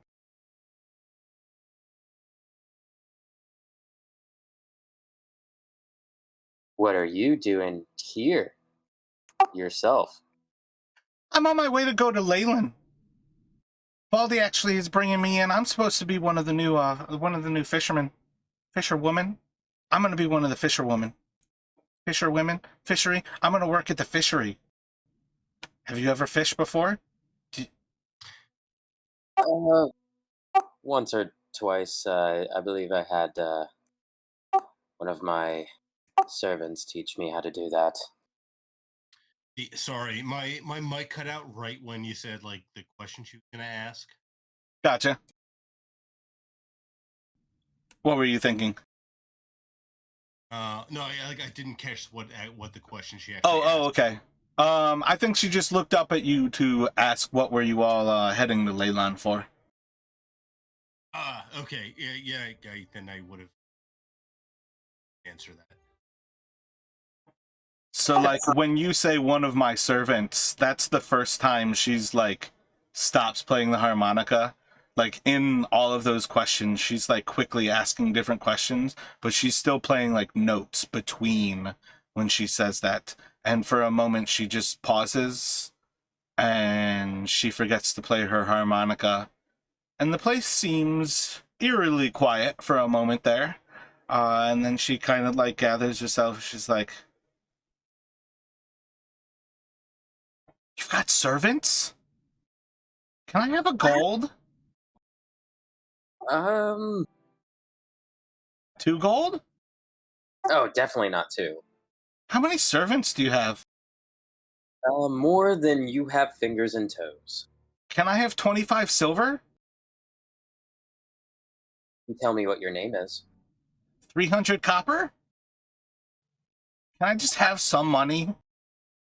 You can have a pat on the wonderful pat on the back of the head. I'd How get about up and 32 silver? 45 silver and I'll tell you my name? I look at everyone else like, can you help me, please? You've got servants. Come on, let me have some money. Burke is not going to help you. How rich is your family? How rich are you? Do you have a lot of money on you right now? I'm going to retreat to the nearest table that is empty. He's got money. Make him buy you drinks. We do. We do that. We do that. My friend has a tendency to overstate his importance. Is he royalty? Hearing that, I come back. He likes to think so. Return. I am Ellawood Stonefire. Of course I should state my importance. Stones don't And then burn. He's a bit touched in the head. Stones actually don't burn, though, so, like, why stone fire? That's because one of my greatest ancestors was able to make a stone burn using magic. So, like, they hid wood in there and, like, painted it like a stone? Can I have a gold? I leave again and go to the, rolling my eyes. She looks back at Justin. I'm Scylla. You guys saved us? Nice to meet you, sir. Thank you. Gaston.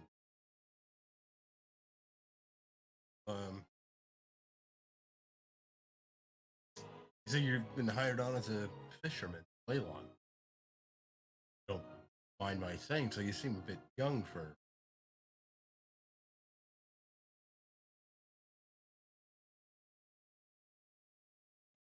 Gonna look around for a few moments.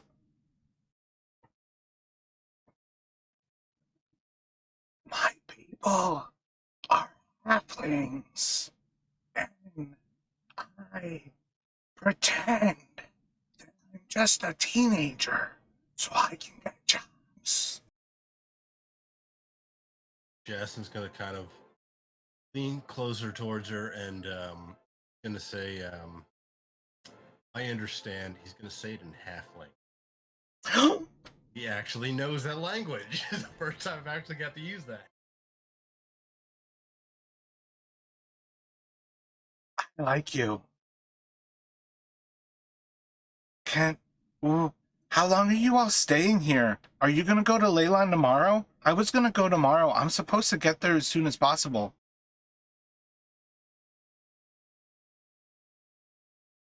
Still speaking in halfling, Jason will say, we might be able to. We're thinking of heading there ourselves. We might be able to give you an escort. I'll pay you any of the gold Stonewall was gonna pay for me. I think he agreed to 42 silver, so I'll give you all that if you escort me to Leyland. Do you mind if I ask, are you truly going as a fisherman? Ooh. Do you want an insight checker?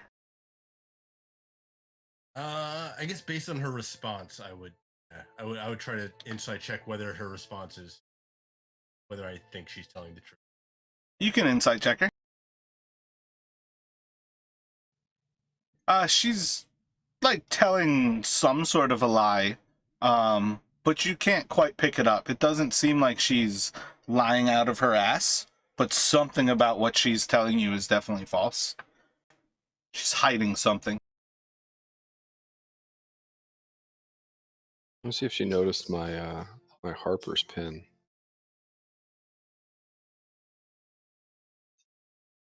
I feel like that probably says an insight as well to see if she notices something like that, or to see if she reacted to it. She doesn't seem to have reacted to it, unless you wanted to like show it off and make it more obvious. At this point, it seems like no. I tell you what, Silla, if you tell us why you're really going to Leyland, we'll be more than happy to give you that escort, free of charge. Well, I am a fisher. It's for work. All right, fine. Valdi doesn't know that I'm coming there yet, so I don't have a job, but I'm just really hopeful. I'm definitely a skilled fisherman. Do you all know her? Can you get me a job? We don't. Can you tell us more about Valdi? Oh, she's the one Daggle put in charge of the fishery. The fishery is how they're paying for a lot of the actual, a lot of the cost of fixing Leyland this time. They feed everybody with fish, and anything that's extra they're able to sell, so the more that we can do, the faster it can be rebuilt. And there's a lot of room for people to stake a claim when they go to Leyland, so I figured now's the time to go. Are, are, are you all going? Under order of Dagult? Do you... That's a nice bow. You think of Daggle?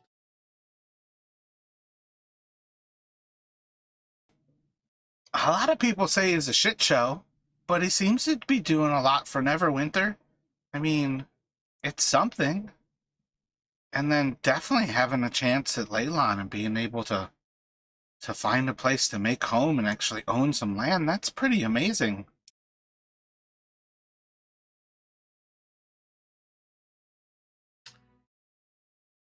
Scylla, do you mind if I ask? Do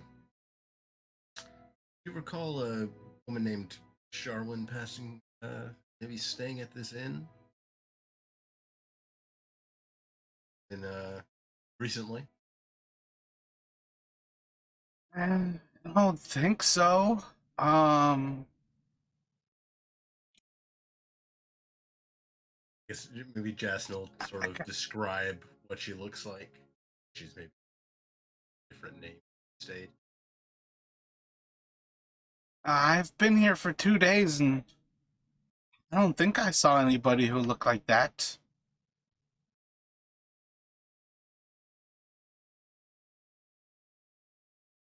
Where did you say you come from again?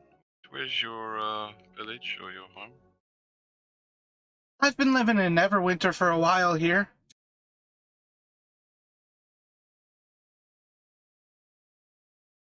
So is your village far from here?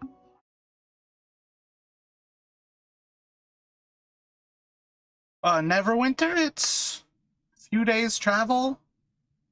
Maybe 80 miles, 100. I think about 4 days travel.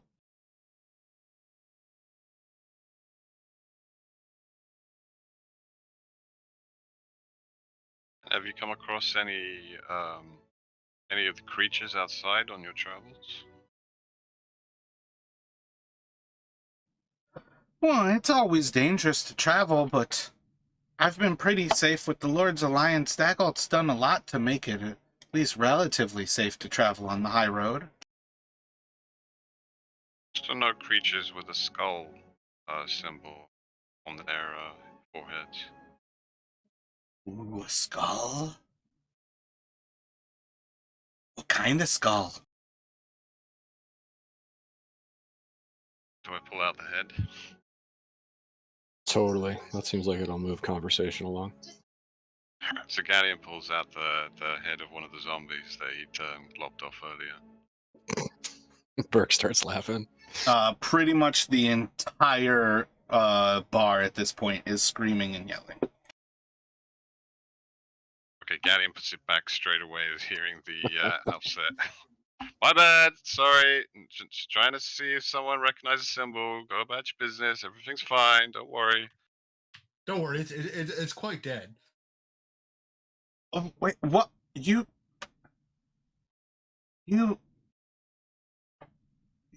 just,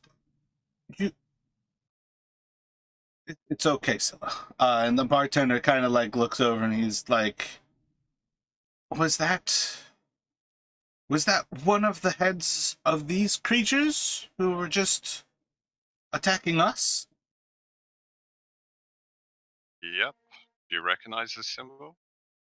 Can I see your book bag? Can you show that to me again? Like, don't take it out. People don't need to see that. People are eating here. You're eating. What if it got goo on your food? You could be eating that. I'll be careful. Don't worry. And I'll show him the head carefully.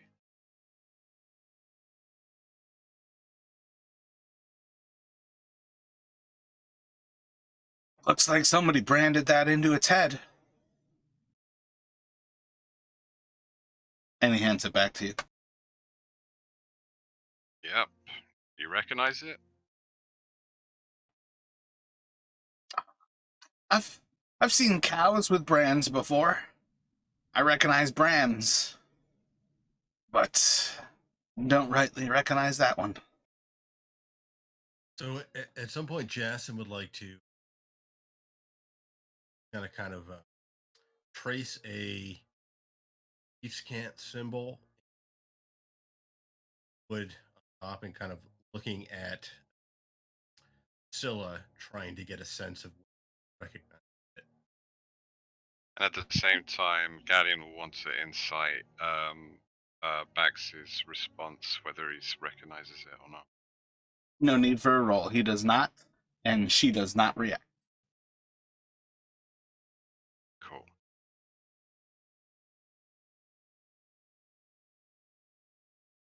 Galleon will just go back to his food in that case.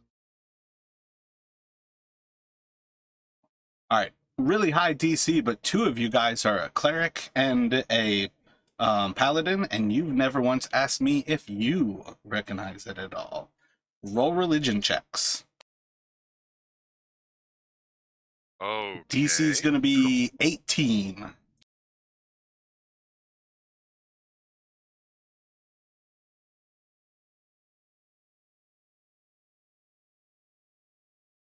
Oh, look at that. There is a not so obscure cult of Mirkul, who is a god of death.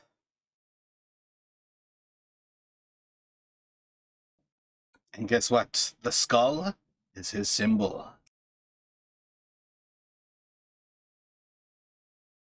Yeah, Zilla. So why are you going to be a fisherwoman when you're such a great musician? Why are you not playing in taverns in the city?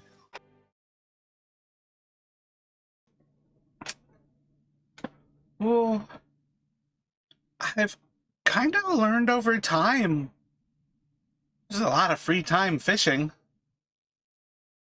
So I never really thought that I could just start by playing music. Well, Well, I maybe think you that's a good probably- idea. I think you probably can. But we'll be happy to take you to the city with us tomorrow. That's awfully nice of you. That's awesome.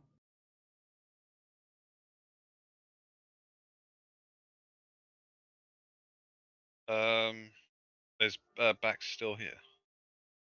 Yep, he's behind the bar still. So Bax, do you have any rooms that we would be able to hire for the night?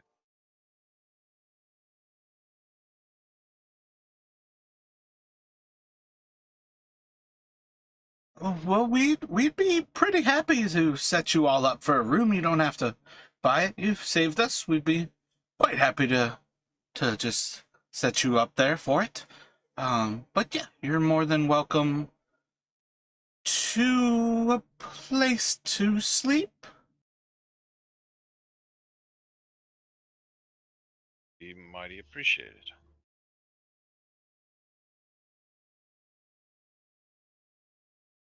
Does anyone seem any of the other patrons are seem curious that still is spending so much time with? Roll a perception check. I guess realistically, you don't even have to roll a perception.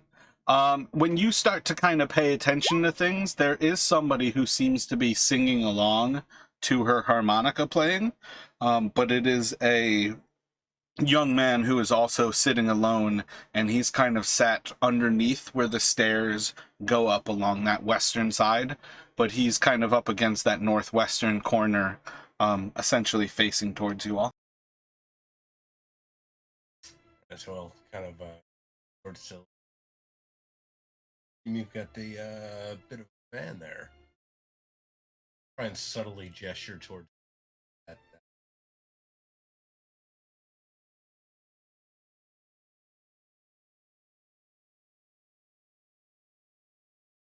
Are you trying to send her away? Oh, that's the wrong die. What is that? 75 is a 15? 16? Oh no, not trying to send her away. Just mentioning to her. Like I'm thinking like.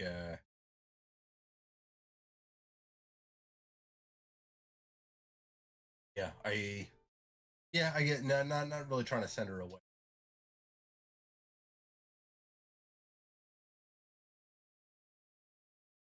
I think he said he's traveling along the high road. He's actually looking for good stories.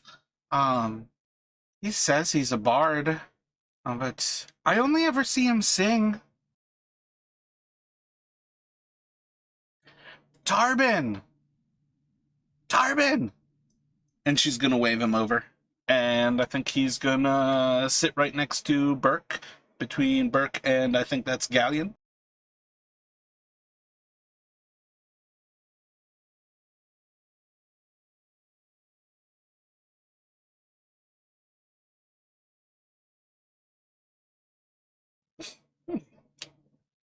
Hello, friends.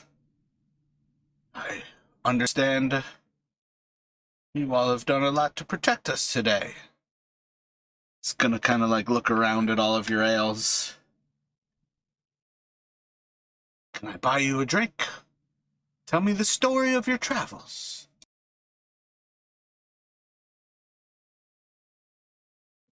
He's gonna pull out a few pieces of paper and he's starting to scribble some stuff down. And he seems to be doing it in fours, like on 4 different sheets of paper.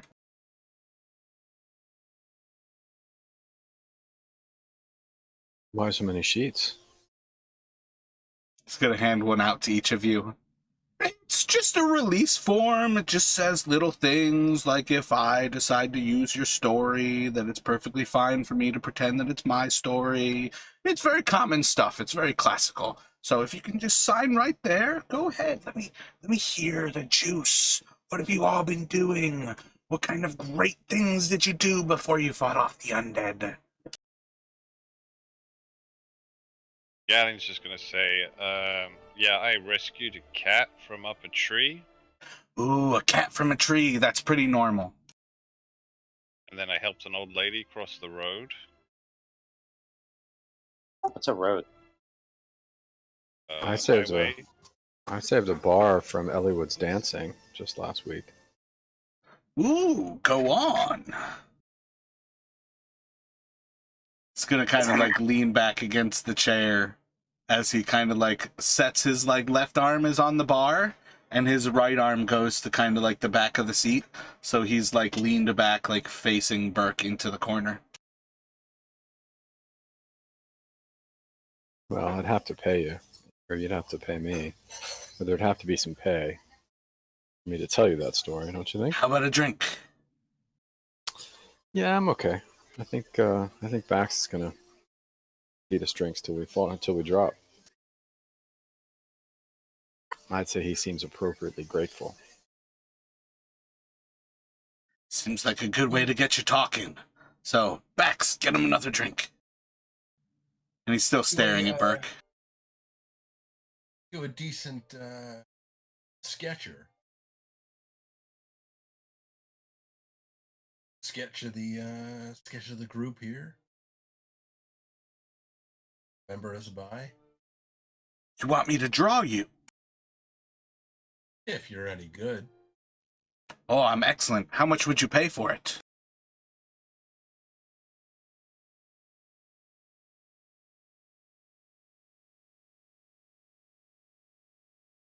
You know what? I'll pay you after we see it. We did save your life. I'll And buy I a offered drink in you the a drink. meantime. What did you say there, Jason? And I would buy him a drink in the meantime. I'll buy him a drink. Sketch is any good, I would pay him for it. Intriguing. A lot of people trying to buy a lot of people drinks here. Well, let's see what I can do. And he's going to...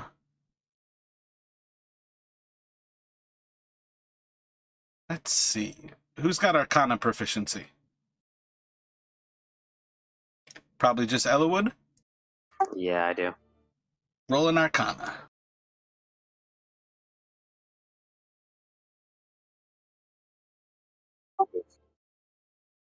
He takes a few moments. He starts to draw, and he's got a big old smile on his face as he's kind of drawing this picture of you all.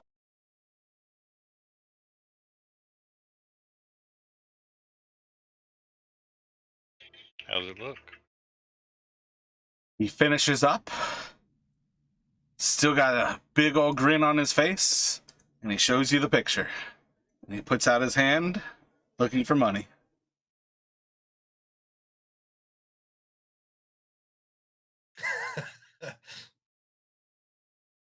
Burke asks why his hands are coming out of his face. That's to show how happy you are. It's to really capture the moment. Isn't that wonderful? Don't you feel just, inspired? No. No.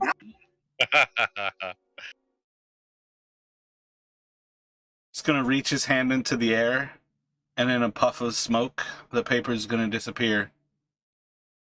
Perhaps I mistook you all.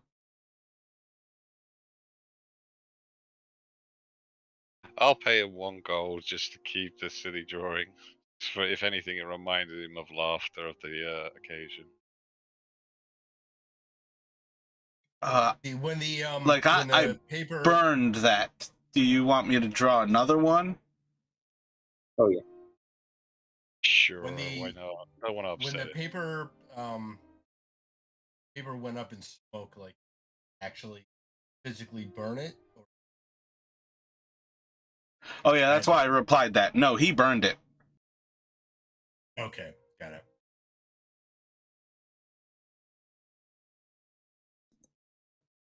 So that you want another one. Can I have the gold first? Sure. And Galleon will flick a coin to it. Good on you. And he's going to draw another one for you. It looks pretty similar, but it's still horrendous. But you can take an inspiration. Oh, wicked. Thanks. He's a fucking bard. That's what he does. He inspires you. Oh, yeah. It's not the worst likeness. Well, no, but you can see Scylla because she's shorter. He's really proud of it, though. Yes, I like how you've done my beard. It shows my features and likeness just right. Oh, I Darwin, didn't even where did notice you- your beard. He scratches in the beard. Darwin, where Thank did you. you study to become such a draftsman? Study the hard knocks of life. Like puffs out his chest a little bit. Abstract style. Ooh, what's abstract?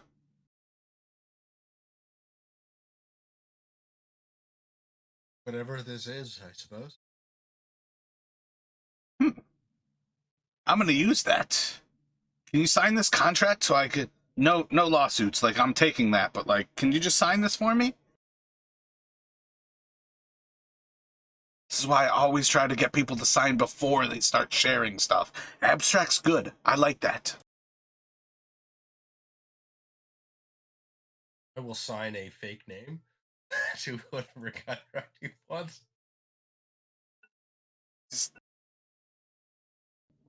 He's, like, rolling it up, and you see as he, like, opens up his coat pocket, and he's just got, like, a gaudy blue and pink striped vest underneath his, like, overcoat, and he kind of, like, pulls it out, and he slides the piece of paper with your signature on it ever so delicately in, and then he, like, taps his left breast, and he's like, abstract. Excellent. I've always said, the beholder is in the eye.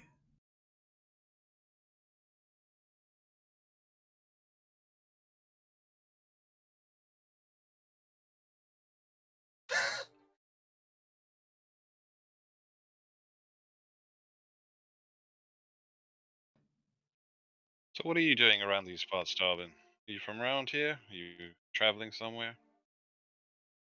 Oh, I travel up and down the high road here. There's a lot of good stories to be told. A lot of people will sign away all of their good stories, and I make a lot of money off of that. Who are your customers?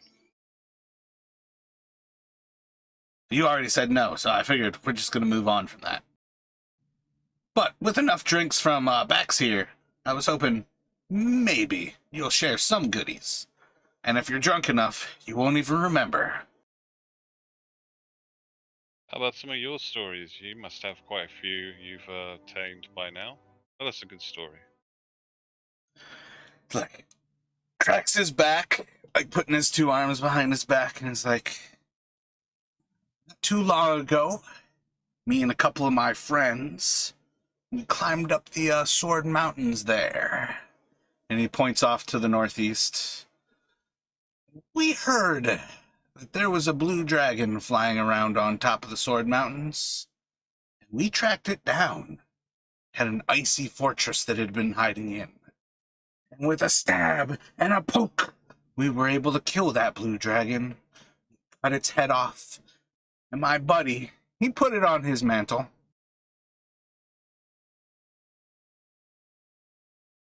Impressive. That it was. Tell us another.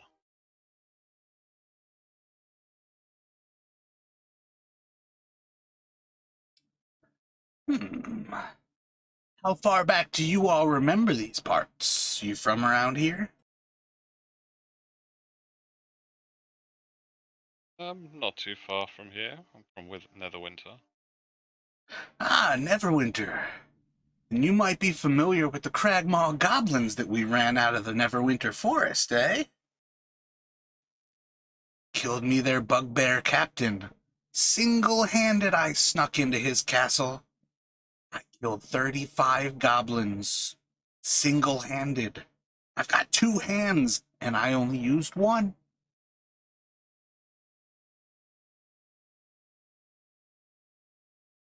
Amazing. I do what I can. Burke's getting agitated.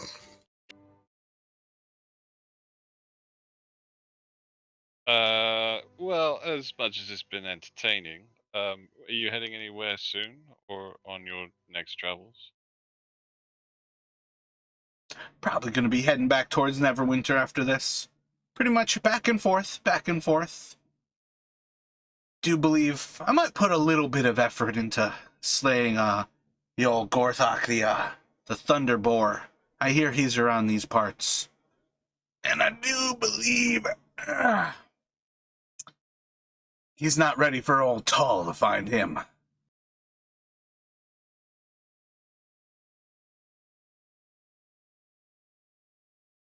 So Justin's gonna get up. He's gonna kind of mosey on over toward where Art is standing and kind of lay a hand a little heavily, more heavily than he has to, on his shoulder. You might want to be careful about who you tell these stories. Careful, you say? What do you have in mind? Well, as it happens, you might have gotten a.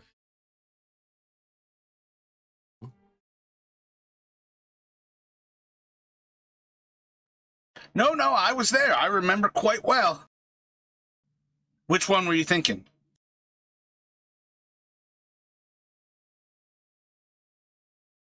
This dragon you slew. Yeah.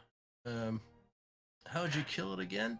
He was massive. 40 feet long, head to tail. Bluest blue you've ever seen, like looking up into the sky. With my rapier, stabbed him through the eyeball.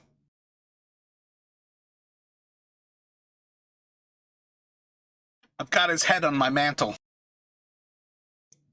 Back in You Neverwinter. know.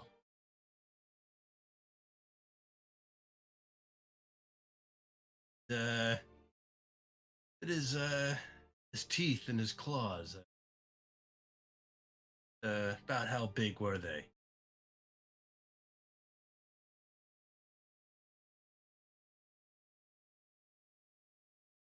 Some of his claws, it kind of like looks you up and down.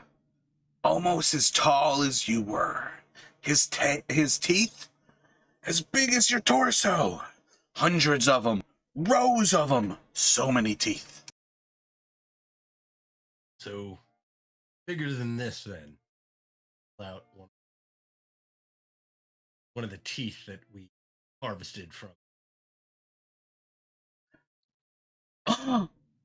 You bought a baby dragon's tooth? That's beautiful. How much you want for it?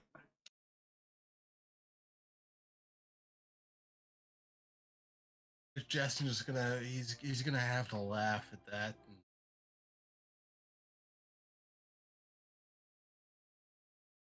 You are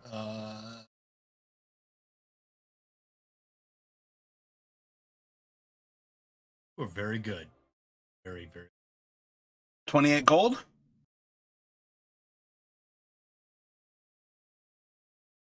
I was thinking closer to 2 million.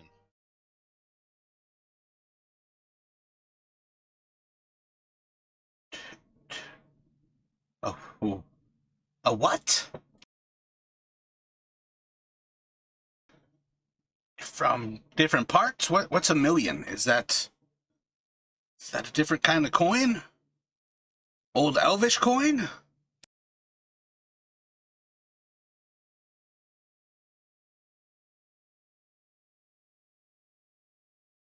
$200,000 gold. our noble friend here, and Jasnel.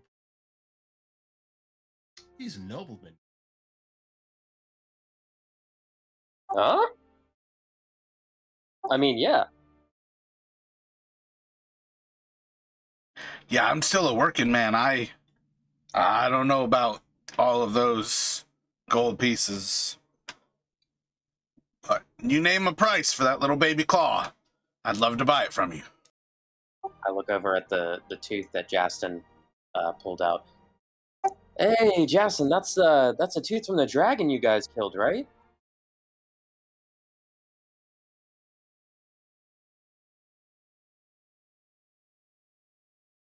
Burke looks over Well, at according Elwood. to this fine fellow here, it's but a baby. Oh, he has no idea what he's talking about. What were you saying, Burke? Burke looks at Darwin's like, you could maybe earn that tooth by telling us something useful. That's true. I second that.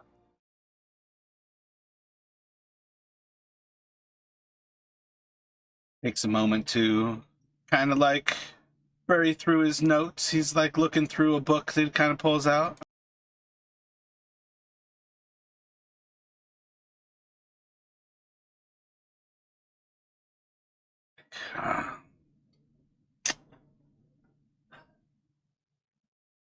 Kind of like looks information about the kobolds. I'm listening. There's a large group of kobolds that have been burrowing underneath the dragon barrow between Neverwinter Wood and where they say Gorthok's been roaming. Pretty large group of kobolds. I say they're worshiping a green dragon in these parts. Been thinking about going after them so I can take me another dragon. That valuable? It's a start. I'm going to pull out Gorthok's tusk and tell him Gorthok's not around anymore. Ooh, tell me about that one. You could maybe earn it. Justin, what do you got? I was gonna say, can I attempt to see whether he needs to be telling the truth about the kobold rumor? You can roll an insight. I'm not sure what the difficulty's gonna be. Because right now, I think you guys full well know he's telling stories about things that you all have done that are pretty high on, like, the zeitgeist of common knowledge right now. I mean, I assume he's lying, but We've heard a little bit about the kobolds that are You out guys there know on about the that side of kobolds, road. yeah. Like, he collects information, but it doesn't mean that he gets good information. And that's part of why I say I don't know what the end game of this is. Because he's somebody who... I guess the place where I would go with it is this is somebody who doesn't really do anything himself. But it doesn't mean that he doesn't know things. But that's the same reason why, like, walking up to you, he's like, tell me your stories. And you clearly know that he wants you to tell your stories because the moment you leave, they're going to become his stories. And I want you to tell us a story about Miracle, the death cult that's operating around here. I don't know much about death cults, but I have heard that there's someone who's doing what they can to try to raise an army against Dagult. And you're gonna give me the tusk or the claw? Or my fist? No deal. How about you give us some information, or else we'll bring you to Pound Town, and it not. He get arrested. disappears. Oh no! He's gone. No. He left. No, he disappeared. The moment you guys threatened him, poof, he's gone. All right. Yeah. I wasn't prepared to give any I already warned of you our guys stuff that he away, was a so- magic user, so I gave you clues that this guy was a magic user, and he was not sitting around to be threatened. It's alright though. If you guys didn't want to give up your trophies, then it doesn't matter too much. Cause No, you're you were on the right. I was about to give you a big-ass clue, though. So Yeah, I Asking saw that about the coming. Miracle Death Cult, he was... Yeah, that's one of those things where that was a good question, but you had to pay for it. Yeah, we could. Yeah. Oh, hindsight though. Never mind. Justin's gonna hold out the claw that he was holding before. After the guy just around.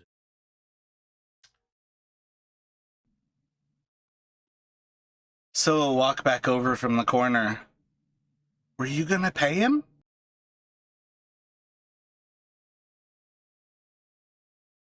Yeah, I was going to I pay him. was. I wasn't going to pay him with the tusk unless he told us something amazing. Give me one of them. I'll go find him. Can can Galleon like kind of shout out to the bard guy, come back. We'll it was just a bad joke. We will pay you for the information. You get the bar's attention, but nobody seems to respond. Justin, which thing should we pay him with? The broken tusk? The You good pay him in tusk? coin. You don't have to pay him in one of these trophies, right? We can Yeah, sell as cheap as He something else. never reacted to any thought of coin. I He wanted to wanted pay him your in coin, stories, but and he wanted those 2 trophies. I think he It's can get clearly one of the tusks. a laggard, but no, might have his uses. You guys know exactly what he wants. He wants new stories that he can tell people, or he wants one of your trophies so it makes it seem more legitimate, because he's about to start telling people that he's killed Gorthok, and he's definitely is already telling people that he killed Cryovane. I'm perfectly happy for him to tell people he killed Gorthok and give him one of the tusks. What about you guys? So if you think you can find him, and I'll hand her over one of the claws that I have. Are you sure you want to do that? Just a trophy. She'll take the claw. All right, give me a little bit. If I don't come back tonight, just don't go for Leylon until I get back. Please don't leave me here. Like, I do want your protection, so just wait for me. But I think I'll be back pretty soon here. And tell your friend that my friend here and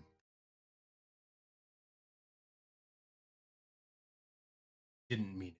He gets a bit hot-headed. yes, I'm sorry. I'll find another time to use my intimidation. All right. Well, yep. I'll be back soon.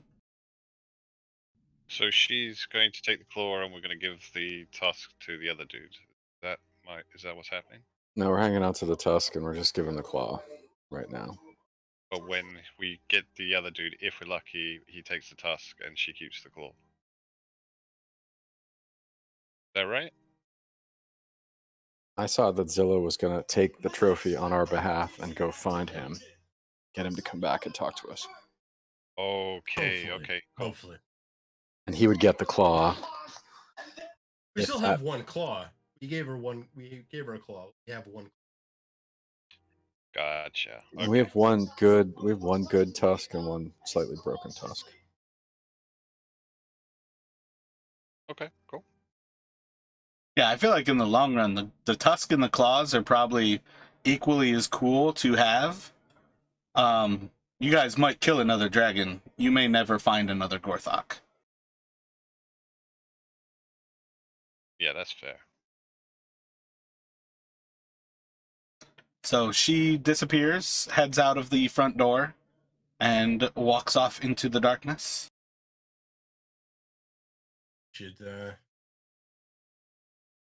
a room for the night. Get a few rooms for the night, and hopefully they'll come back. She'll be back. I have a good feeling about her. I agree. She She needs should us. not help. Where's Morticia? What's she gonna make us for breakfast? I'm excited about that. I hope it's not anything with carrots in it. At this point, she is just sitting on a side table, kind of like poring over some of her books, like kind of filling out information. But otherwise, she's just like sitting at one of the tables, pretty quietly there. So whilst you guys are doing that, Galen's just going to say his goodnights now so he can go outside and spend 10 minutes to do his spell Find Steed. So it's ready for the morning. Did Bax react when the bar disappeared?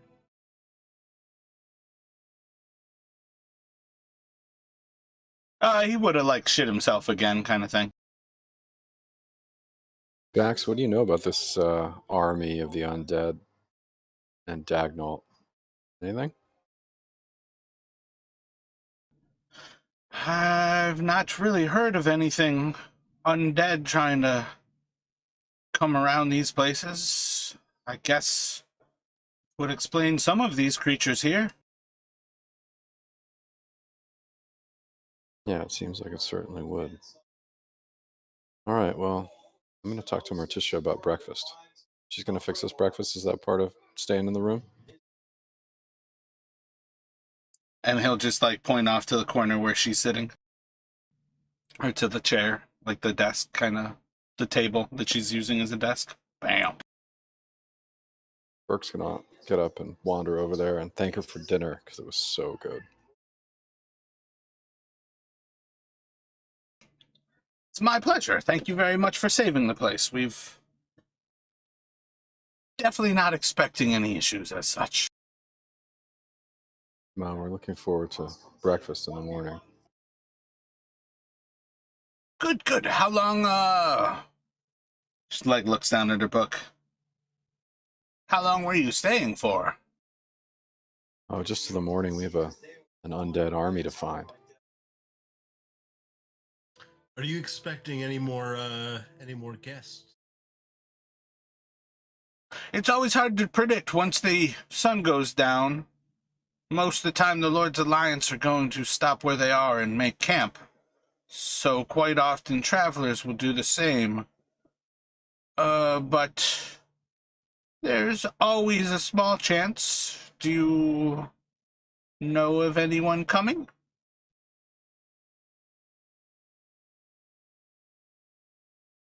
There's a possibility.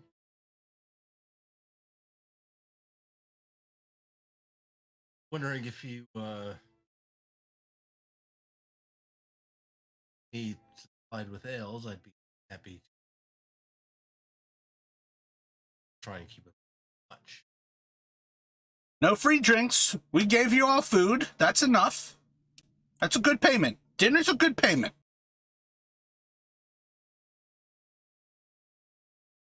Fair enough. Fair enough. I pay my way. She looks back at Bax. No free drinks. They gotta pay their way. They got dinner. Dinner's a good payment. How much is one life worth, in terms of drinks and food?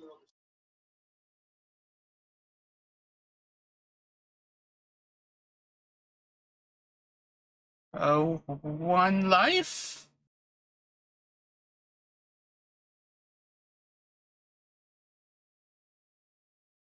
I'm just kidding.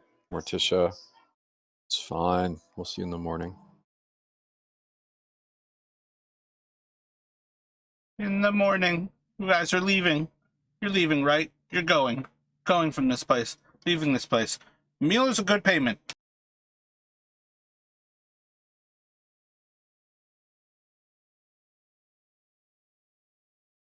All right, Burke's gonna head for the room.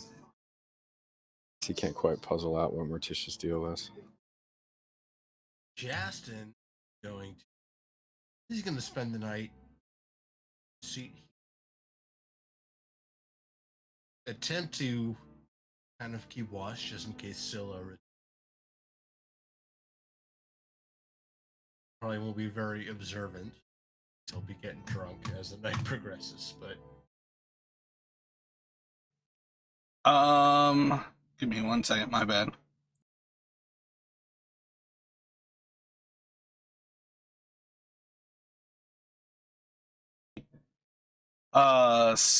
So Bex is going to point you out to the door in the northeast, Burke. And he'll tell you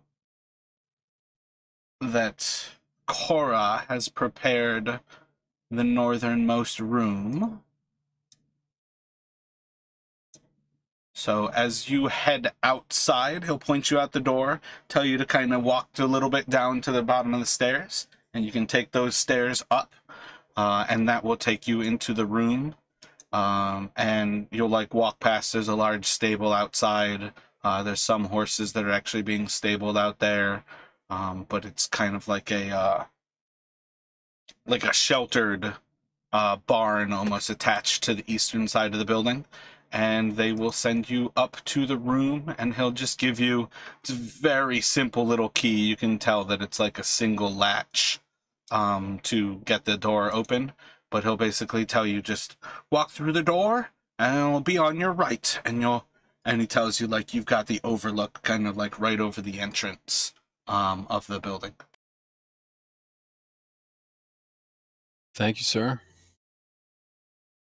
It's a pleasure. Thank you for everything you all have done. And Morticia's gonna yell over to him, "No free rooms! Dinner's enough! Dinner's a good payment!" I'm gonna wink at Bax where she can't see it. And I don't think you need an insight check to know that she is stingy as fuck. No, So we're getting that. Jason can hang out at the bar. And what were you kind of like going over with what you were doing there? he wants to see you just in case like Scylla comes back, but he also kind of drinking at the bar or not the bar and not kind of still buying drinks. Not being, he wants to try and stay observant in case and comes back through, but he obviously it goes on. He less and less observant, and will probably be quite hungover next morning.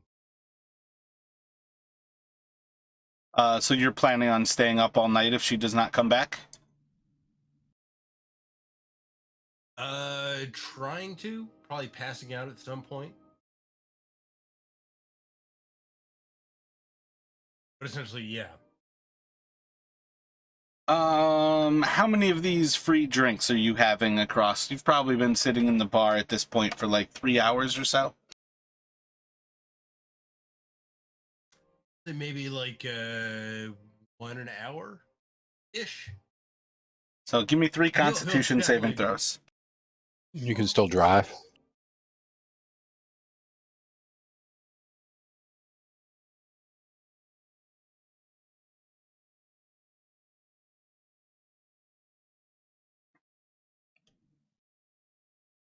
And this is purely for role-playing purposes. Yeah, you're gonna suffer from exhaustion tomorrow trying to stay up. You're effectively going without a long rest here. Yeah, I kind of thought, yeah, that makes sense. Is anybody else trying to stay up through the night? Ellawood, Galleon, are you all going to sleep when you, when Burke goes with the key? When you guys are basically given a room? Oh yeah, definitely going to sleep.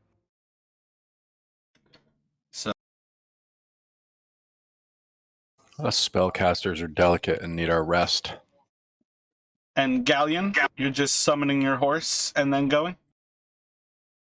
Yeah, on his way back in, he would have probably bumped into. Is it Justin who's staying up, or is it Burke? It's Justin. Yeah, Justin. So I'll just quickly say to Justin, you're not getting any sleep, buddy. I'll be fine. And he would be fairly drunk at this. He'd be like waving off Gam. I'll be fine. It's Justin's job to clean up the mess when I rub people the wrong way. He's just doing his thing. Okay, fair enough. Galleon will say he wants to stay. He'll probably he'll feeling bad for Justin staying up, knowing that he's not going to hack it. He'll stay up for maybe like an hour, maybe 2 max, so he can still get a full rest. But he won't be drinking. He'll just be keeping an ardent watch. And what's your plan for your horse? So I'm gonna have him tethered just outside, telling him to just notify me if he sees or hears anything. There's a young woman who is walking up to your horse. Okay. Right now. Right now. Okay, so I'll go. This is before I've gone. Is this before I've gone to sleep? While you're hanging out with Justin still. It's not long after you've summoned your horse that somebody has walked up to it. Okay, so I'll walk outside to meet this person. She's walking away with your horse right now. Walking away? Yep, but I'll tell my horse just to come straight back to me. She starts to whip it. Come on, just follow me into the stables. I'll tell my horse to kick her. She's going to pull a sword and stab your horse. Okay, how far away is she at this point? She's outside of the place. What do you want to do? Tell me. Oh, like I say, I've gone outside to see the horse, and if you're saying that she's walking, so I'm gonna draw my sword at this point and tell her, "What do you think you're doing with my horse?" This horse was tied up. I was taking it. It's a free horse. It's my horse. You better put that sword back down and repent for your ways, or this will be the end of your life. If you need to store your horse here, you're going to have to pay for it to be barded. 5 gold. Where's the stables? Off to the east here, where I'm walking your horse. Okay. Do you want a spell slot, or do you want to use some gold? Yeah, I'll spend the gold if she's literally not going to steal my horse, which I can just make disappear. If you leave the horse outside, she's going to walk away with it. Okay, if the stables, I will go to put the horse in the stables then to be... So she'll collect that 5 gold from you, and your horse will be taken care of for the night. Sure. Does she patch up my horse after stabbing it? She missed it with the sword. Okay, thank God. Well, that was a bit messier than I was expecting. Would I have come out of my drunken stupor at any point during this point? His horse talks to him, so unless he would have actually brought you out there, I don't see any reason why. Got it. I'll just apologize to Bane and say, don't worry, new morning, things will look different. Just let it send you to the stables. Have you had too much to drink? Are you talking to your horse? Well, I'll be doing this in my head, so she won't have a clue. So, Justin, everybody else goes to sleep eventually. The bar kind of slowly clears out. And as the sun starts to rise, Scylla is going to come back into the bar around... Yeah, like shortly after sunrise, probably about 6:30 or so, and she has Tarbin with her.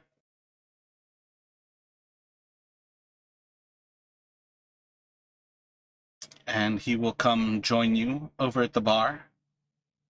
Kind of look over to Bax, who's kind of like starting to like pass out and sleep, but is otherwise like pretending to still be working here.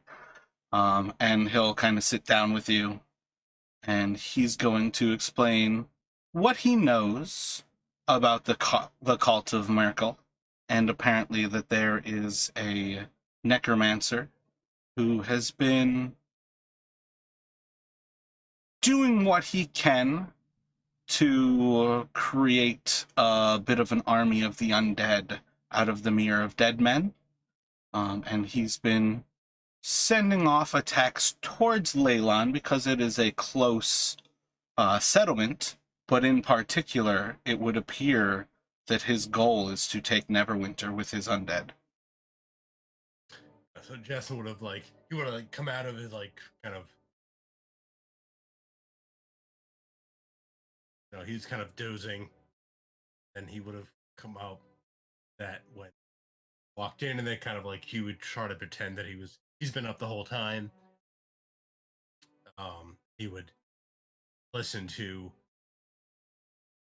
what they had to say, and he'd probably ask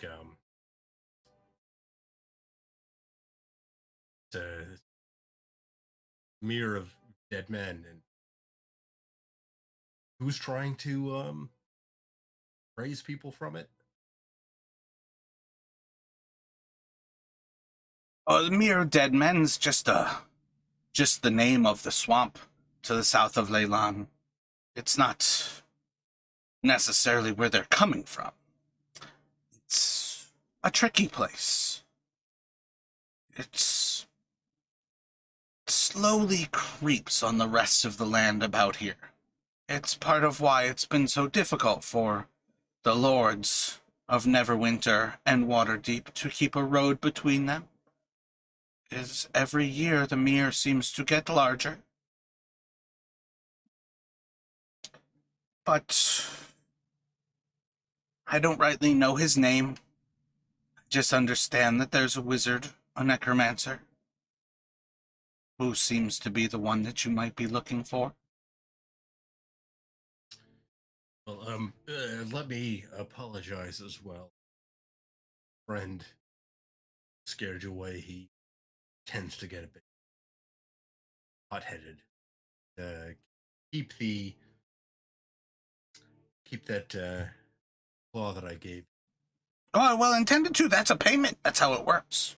It's contractual. Good. So kind of.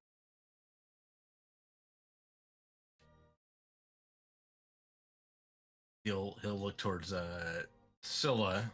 He'll ask her, you know anything more about this necromancer? I don't really know anything about any of this happenings. I've been down here for a couple of days now, and this doesn't make me feel comfortable to go to Leyland.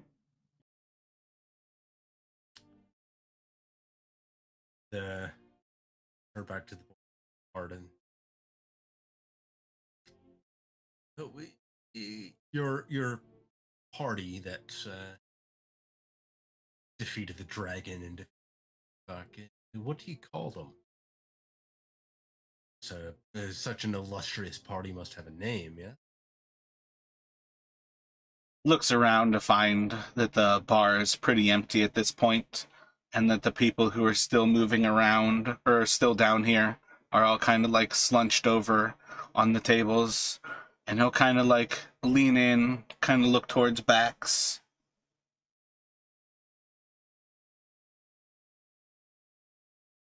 It was only ever me, and I may not have done all of those things, but I can't rightly tell you which ones I've done and which I haven't.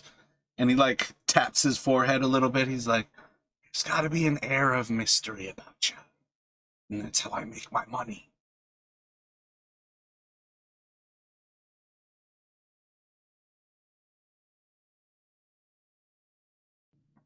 So I think this is a pretty sufficient time that the holy warriors, at very least, would be waking up. And depending on Elwood's own rituals, he might wake up as early. But it's one of the things I often leave unsaid, but I think holy folk often basically pray for the last 2 hours of their long rest if you are not on a watch position. So depending on when you guys actually want to start moseying down into the bar, this is effectively morning after you all take a long rest.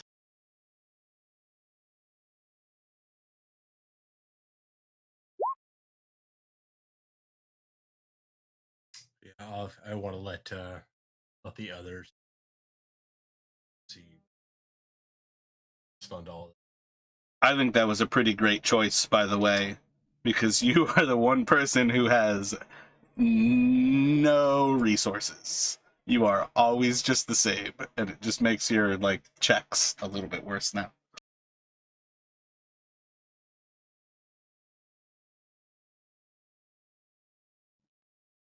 So I feel like he would also that would also be something that try and stay up at the bar. Obviously fail, but if you lost any health, though, you could take a short rest during that process. That's one thing. If you wanted to regain health like that, that's definitely legit, too. It's just losing out on the long rest, really.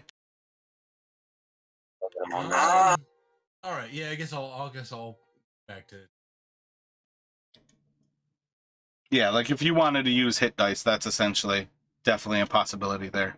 But effectively at this point, do you all have anything else that you would like to see about, ask about, or try to find out about the Wayside Inn?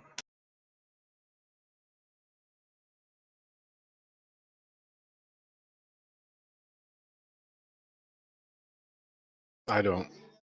I'm good. Good. I mean, sorry, Edward, go ahead, man. I was just saying I'm good. The only thing I could possibly think of is asking Morticia about the cult, if she'd heard anything. She seemed a bit kooky, but it's not that big a deal. Other than that, I can't think of much else. When you wake up in the morning, you find her seated at that same table, kind of looking over her books, and seems to be doing some math.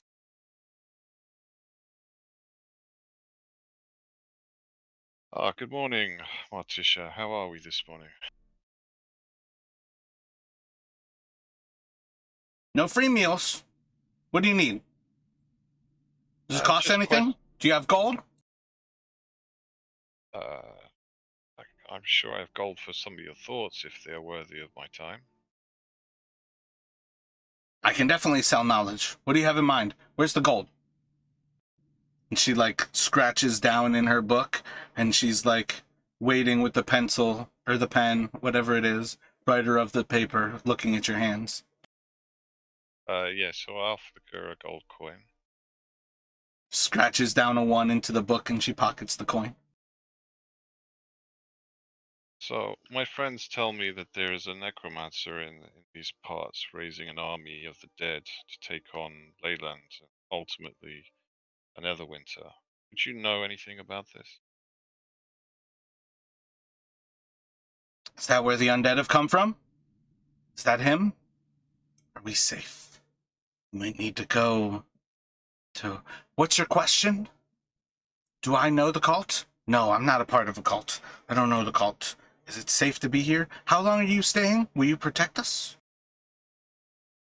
Can I insight her to see if she's telling the truth? You can insight check her.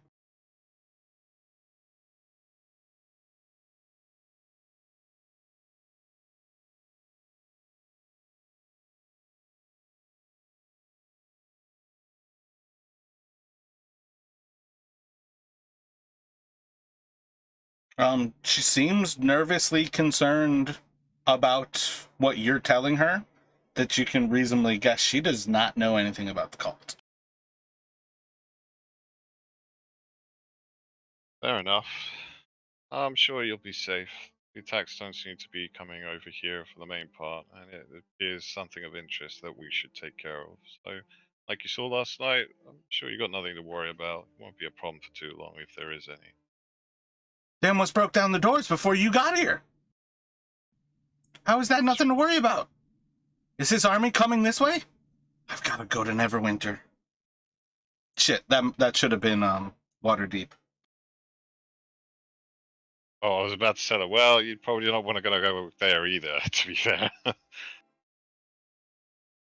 All right. Well, like I say, you should be fine. But you do what you think's best for you, and with that, he'll leave it to her business.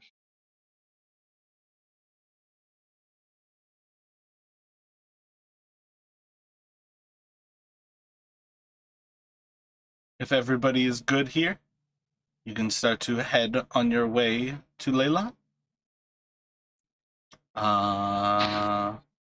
Let's see. Or maybe to the swamp. Is the swamp on the way to Leyland?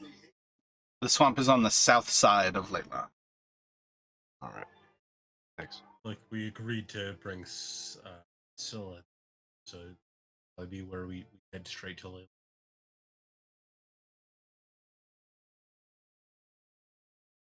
Sounds good to me.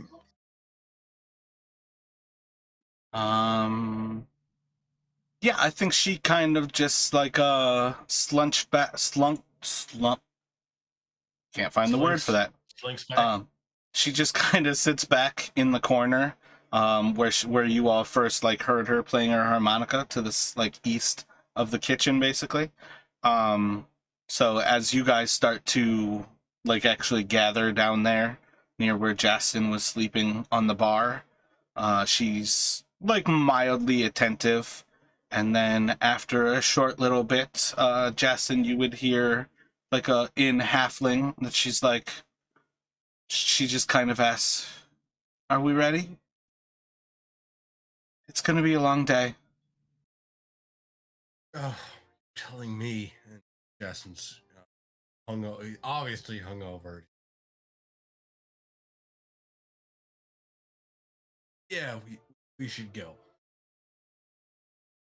Galleon, To Leyland. She's Galleon coming will with us.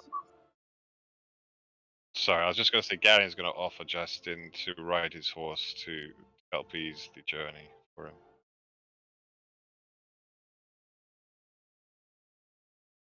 She's coming with us? Nobody told me we were bringing this child with us. I think we did. I mean, we told her in front of you. No? Oh, I that think must you have were been when I busy walked getting away. gold out of your coin purse to pay me. Didn't we agree that it was going to be 45 gold? Oh, no. Plus, she's awesome. And she's going to play her harmonica. It's No, going to be she's great. She indeed plays her harmonica. You guys deal with her. I can't stand her. I don't know if anybody watches Survivor Man, but I imagine she riffs on the harmonica like Les Stroud. Well, that's not as good as I was hoping, but okay. She's not an actual bard. She's just a harmonica player. And I know no really famous harmonica people, except for I know the one guy who used to be famous for playing like 15 fucking instruments, but I can't think of his name. Justin's going to do his best to pretend that the harmonica sound is not like screeching through his head as he's hungover, riding on this horse. He's going to keep up a brave face.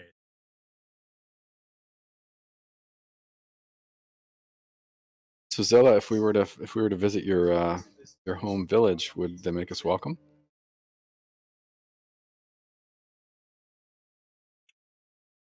Well, Neverwinter's not the most amazing of places, but I think it's pretty welcoming to most people. Where do halflings live in Neverwinter? Shh. I'll just give Justin a look, a little bit of an eye roll. All right. Burkle or Justin will shake his head And then as soon as he shakes his head, he'll be like, "Ow!" But he'll shake his head and kind of hold a finger up to his. All right. So how far is it? Does anyone know? I think you said 20 miles or something. Yeah, it's just beyond 20 miles to Leyland. And you all should be able to see it. The home screen kind of has it presented, but it's behind the actual, like, little sheet that you all sit on.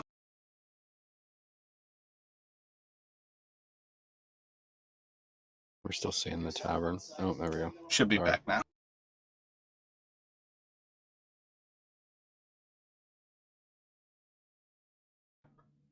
So, I think we are going to call it. As you all approach Leyland, you see outside of the town, there is a group of about 20 or so people. You're about a mile or two outside of Leyland. You can see the ruins of this town, and among them, the ruins of the tower is the highest building. Few things are even over a story tall. That's a lot of stonework, and you can see very shanty-like wood shelters as you're kind of approaching from a higher area, and you see that there is a large gathering of people. And as you all get closer and closer, you see what appears to be 3 or 4 people who are kind of trying to like keep the crowd together.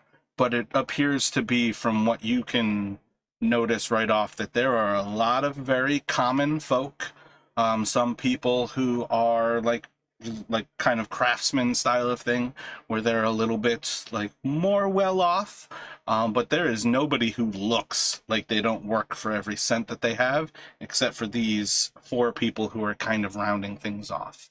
One of them very clearly is a cloaked holy person who is just shrouded in like drooping robes and things, and they have a large symbol of Lathander, the Morning Lord, both on the back of their cloak, as well as if they ever turn around to see you all, they have this symbol in a large gold pendant across their chest.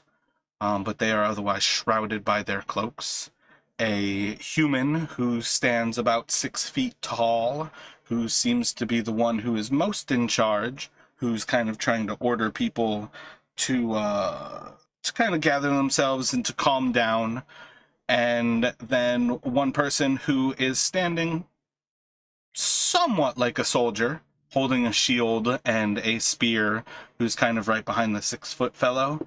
And then the last person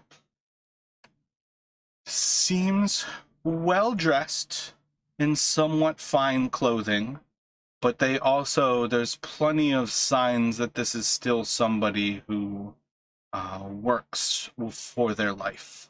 The others are pretty clearly like a soldier, a kind of bureaucrat, and a priest.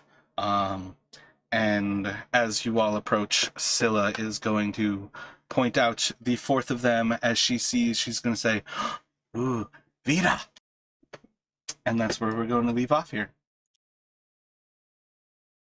Oh, Valdi. I switched the vowels.